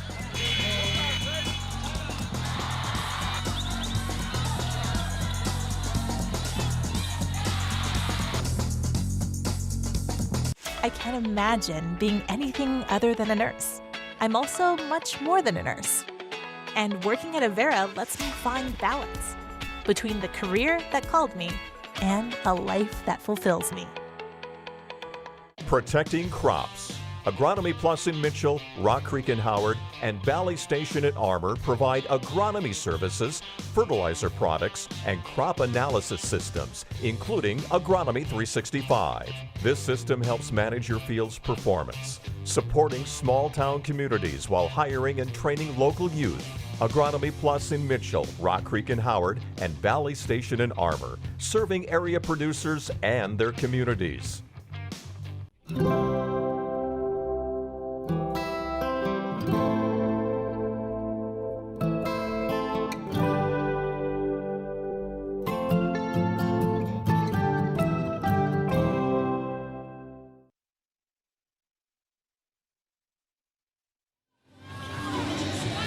Machpialuta on top of Sioux Falls Christian, 52-32. He's Nate Kading, I'm Steve Toom.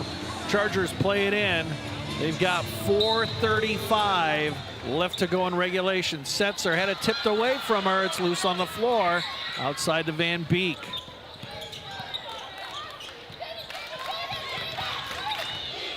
And it's tipped away, but controlled by Dvoracek. You can see the amount of deflections that this Machpialuta team creates. And not only does it stop you or slows you down, but it also can throw you out of rhythm when they're tipping that many passes and you're having to catch it at your feet or displace your feet if you're shot ready into it. It just can wreak havoc on an offense. Haas with the foul. Setzer missed it, but it's taken away from Standing Soldier.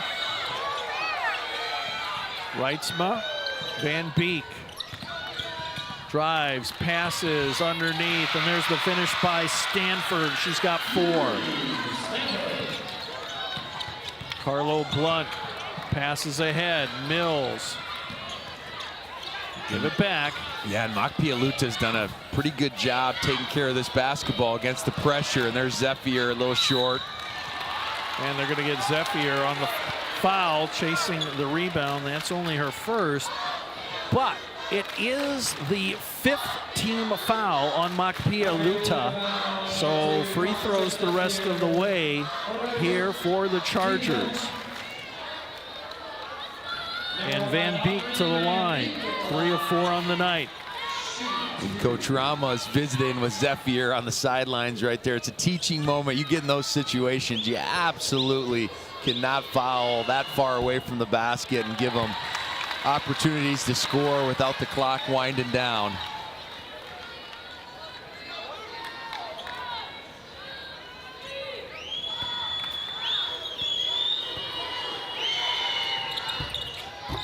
And that one rattles around and falls.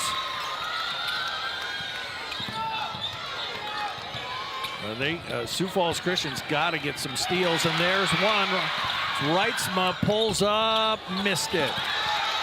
Carlo Blunt with the rebound, up ahead to Mills. They got a 2-on-1. Bounce pass, but Dvorak got back, and it hit her foot, and she slides out of bounds. Yeah, had an opportunity there. The Chargers did, created the turnover. And had a good look at it with that mid-range J. It just wouldn't fall.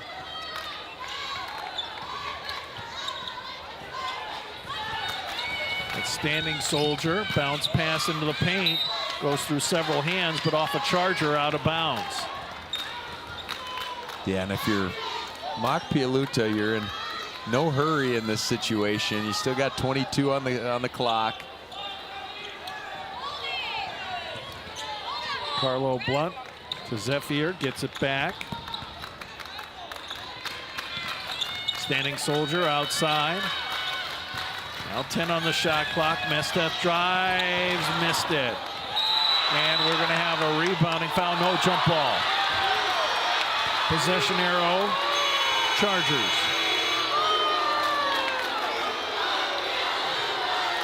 .307 left, lead 17 for Machpialuta.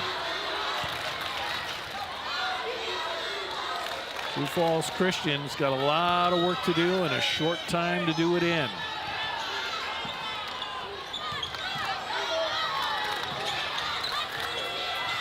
Dvorak has it. It tipped into the backcourt. Now we're going to have a foul. And that's going to be on Mesteth, I believe. And if so, that's number 4.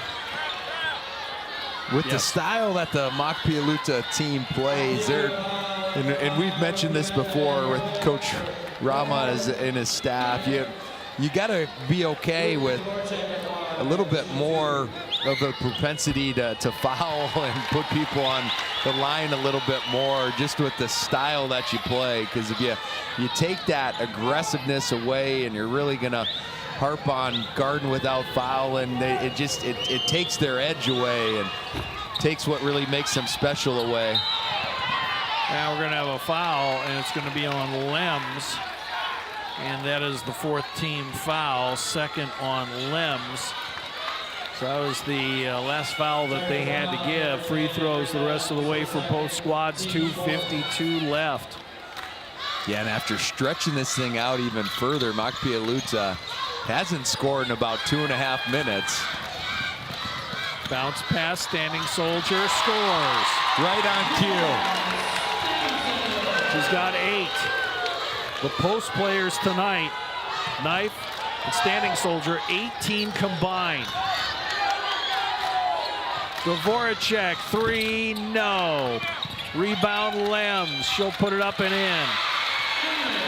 And they haven't shot a ton of them, but they just haven't been able to get it to fall from 3. Only 1 of 12 this game. Tipped out of bounds by Van Beek. Skop in, right out for the Chargers.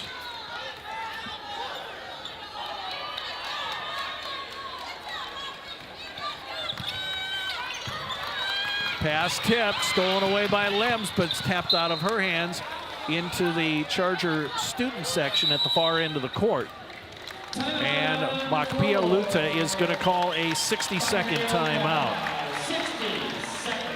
Yeah, I don't think Coach Rama was real impressed with their press break, and as a staff, you want to be able to finish this strong. You want to be able to carry your momentum into tomorrow night, and they're certainly against that Lennox juggernaut defensively are going to be seeing pressure, whether that's in the half court or the full court.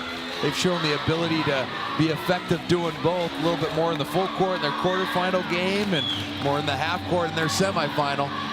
SDPB covers high school sports like never before with our new show, Game Time. Jason Andera and Nate Weck deliver the headlines, game changers, and the top tilts each week. You can find Game Time on our YouTube channel, sdpb.org, or on SDPB1 TV Wednesday nights at 10 Central, 9 Mountain throughout the football, basketball seasons. Game Time is also available as a podcast on Apple or Spotify. Like, subscribe, and give it a 5-star review today. All right, it will be the Chargers playing it in. 2:10 left. The lead, 17 for Makpia Luta.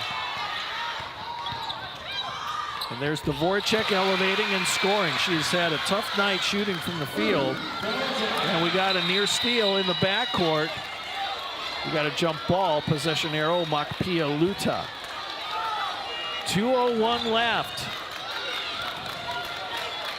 And Makpia Luta has had some struggles of just late. They have been handling this full court press pretty well. And that's the player you want handling the ball, and she is blocked by Setzer.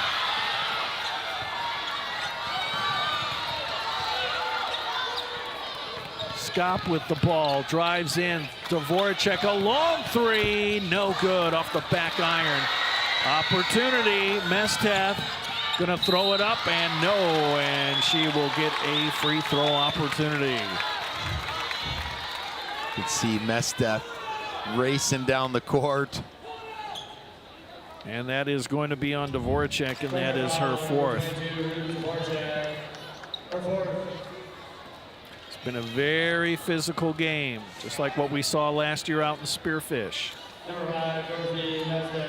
Mesteth at the line, 2 of 2 on the night. On the year, 63%. Boy, the net barely moved on that one. Yeah, it looked pretty smooth and comfortable on that one.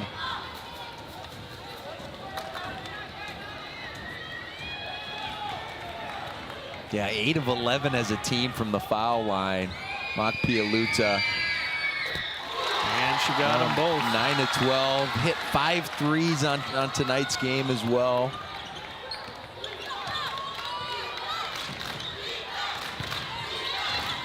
Step up and under, Lems too strong. Rebound, tap to the outside. Van Beek, a 3, that's good. 10 for Van Beek.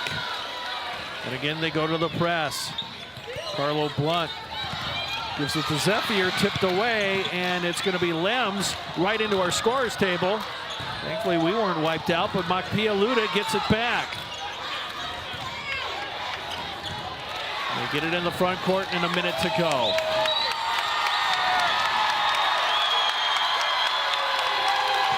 .20 on the shot clock.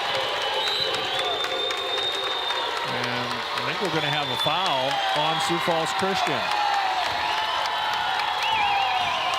And it will be on Skop, her 3rd. We'll have some free throws. And the Makpia Luta fans starting to celebrate with 49.7 seconds left.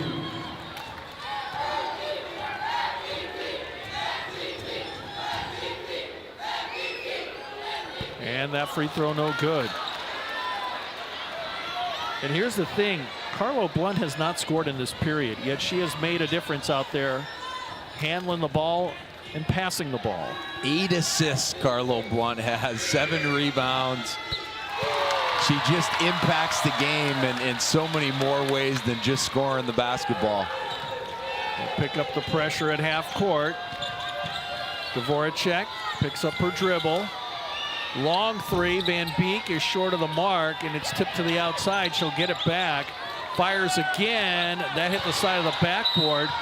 Oh, and I think they hit Carlo Blunt and then went out of bounds. It did. 33 seconds left.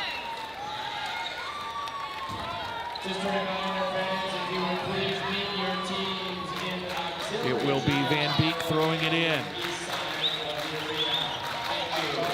Dvoracek out front. Through the lane, off balance, no, and the rebound pulled down by Makpia Luta and Carlo Blunt, and she is fouled.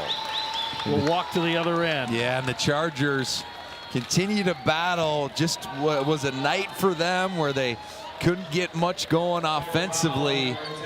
Struggled finishing around the rim, only 2 of 17 from 3, 24 turnovers, and that's kind of what Makpia Luta does to everybody. If they're not forcing, we've talked about it a bunch, average over 22 steals a game. Free throw rattles out, no good. Yeah, Makpia Luta is really good at making you play their game. Yes, most definitely. It's hard to be able to slow the game down with how much pressure they provide and how active they are and where their ball pickup normally is. Shot clock is off. And tipped away out of bounds by Carlo Blunt with 18.5 seconds left. Makpia Luta appears they're back in the championship game for the second year in a row as Dvoracek fires and hits a 3. 9 seconds left, and Carlo Blunt doesn't even have to take it into the front court. This ball game is over. Makpia Luta wins. 58-45. They're back in the championship game. We'll take a break. Have some highlight stats and a word with the winning coach. More to come right here from the Class A tournament. You're watching SDPB.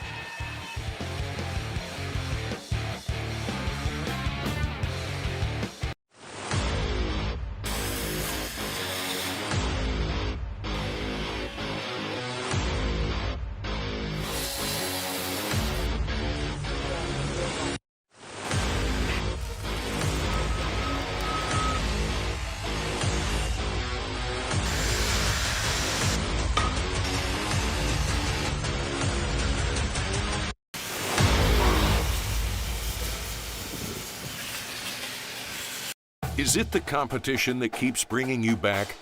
The long-standing rivalries? Or is it seeing friends again and cheering on your favorite team? At First Dakota, we're here for all of it. We appreciate the fans, the players, the coaches and officials, the concessions crew. The shared community experience is part of what makes life here great. And we're here for all of it. See you at the game. Powering the possibilities of tomorrow starts today. For our homes, our farms, our businesses. That's why our Touchstone Energy Cooperative continually plans for the future by utilizing and sourcing safe, reliable power for the next generation. So we can power possibilities long into the future. Touchstone Energy Cooperatives, powering possibilities. South Dakota, a state shaped by its people. It's more than a place, it's opportunity waiting to be realized. At South Dakota State University, opportunity is turned into progress. Through research, education, and a community that inspires, SDSU drives the future of this state.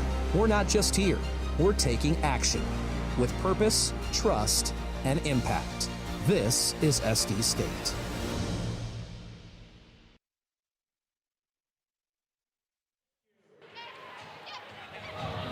Machpelah-Luta wins over Sioux Falls Christian 58-45. Nate Kading standing by with the winning coach. Coach, holding this Sioux Falls Christian team to 23% from the floor.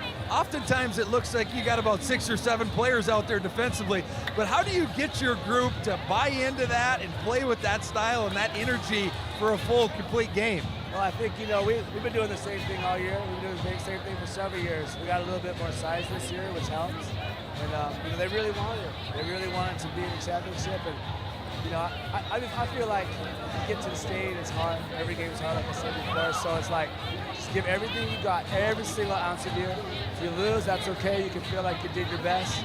And if you win, you're going to feel really good. So I think that's what you saw. They just were giving so much effort every possession. You're back to the game that you were in last year, this same time.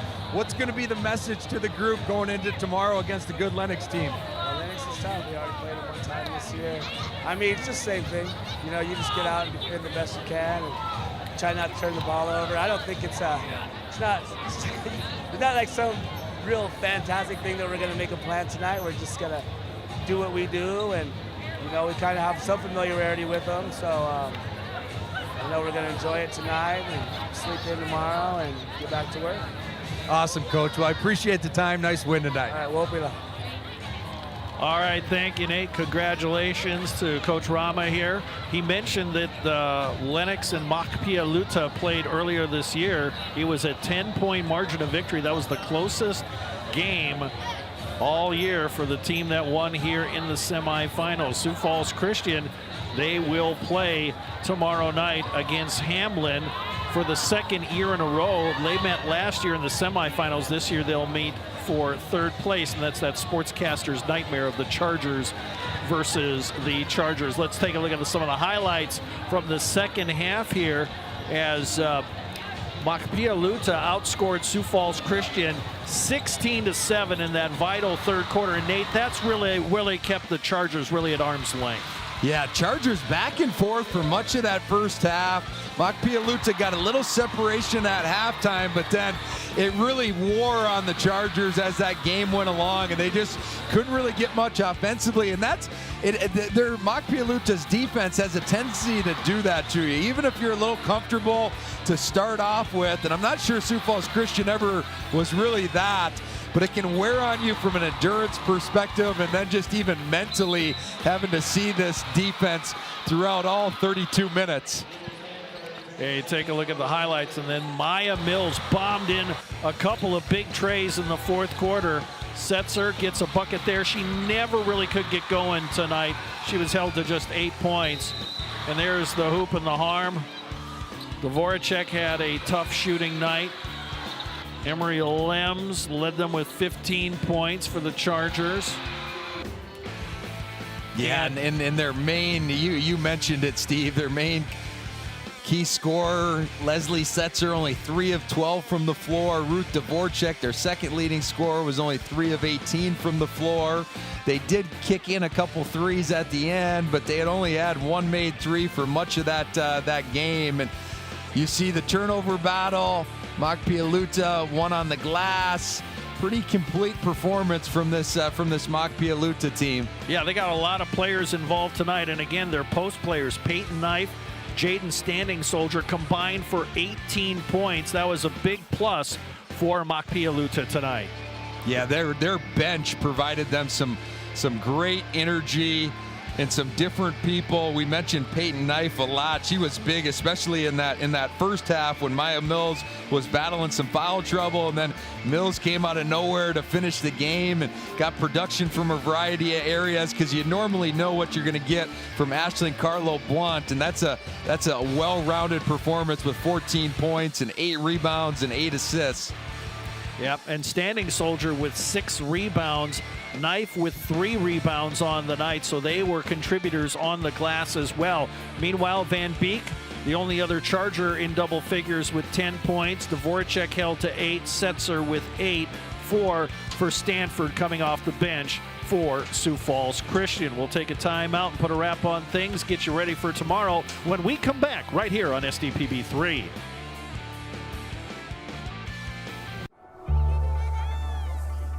You live life on the move. While you determine what direction that may be, we're here to help along the way. So go. Go with values. Go with friends. Go with support. Go with convenience.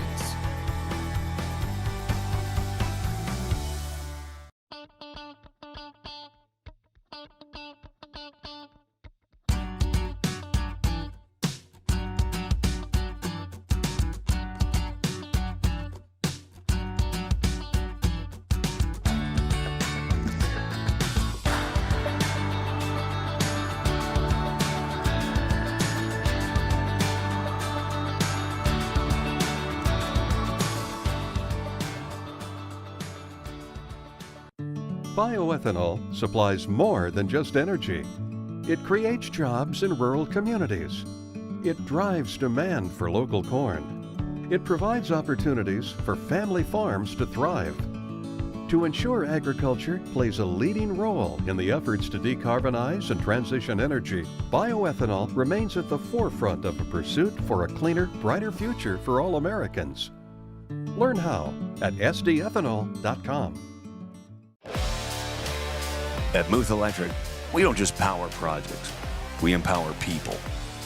We invest in training, mentorship, and career development opportunities at every level. Because strong careers build strong communities. Your future is bright with Muth Electric. Muth Electric now hiring.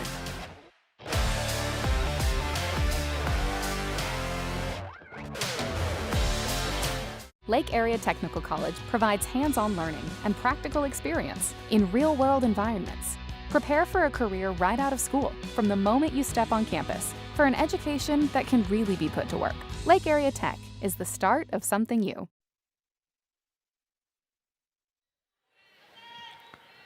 There you see the score of our second semifinal game of the evening. Machpelah-Luta over Sioux Falls Christian. They avenge last year's loss in the championship game. They get a semifinal win, 58-45, our final score. Let's recap what happened earlier today. We started off the day in our late morning, early afternoon session with Sioux Valley beating Lakota Tech 61-53, and then West Central overcame a 35-point performance from Ashlyn Copel to win 46-38. That's right, Ashlyn Copel scored 35 of Wagner's 38 points today. So it's the Trojans and the Cossacks tomorrow for the Consolation Championship. Wagner and Lakota Tech start things off at 11 a.m. with the 7th place game. Then it was Lennox getting a revenge of their own tonight on Hamlin. They beat them for the first time in 3 tries this season. Lennox back into the championship game for the first time in a long time. 57-41 the final in that particular contest. Then the game you just saw here, Machpelah-Luta on top. So our consolation bracket starts at 11 a.m. Our championship bracket at 5 p.m. That is the schedule as we have it. And we're looking forward to those games tomorrow as some great careers are going to be closing out there, but also we're going to see the final chapter in the for some of these as far as these underclassmen as they progress, their final chapter of some of their underclassmen years. Yeah, it'll certainly be a special Saturday, as Championship Saturday always is, and the 2 best teams in this tournament that are playing the best right now, this Lennox Orioles team and this Machpelah-Luta team. It's going to be a heavyweight fight tomorrow, and we'll see if Machpelah-Luta can score enough points against this vaunted Lennox defense. It's been tough for any group to go against here the last 2 days. You bet. So we'll close things up for tonight. On behalf of our engineering, production, and operations crew, a big thank you also to our camera personnel from Watertown High School. They did a great job tonight. For Nate Kading, I'm Steve Toombs signing off from Watertown in the Civic Arena. We've wrapped up day 2 of the Class A Girls Basketball Tournament right here on SDPB. Good night, everybody.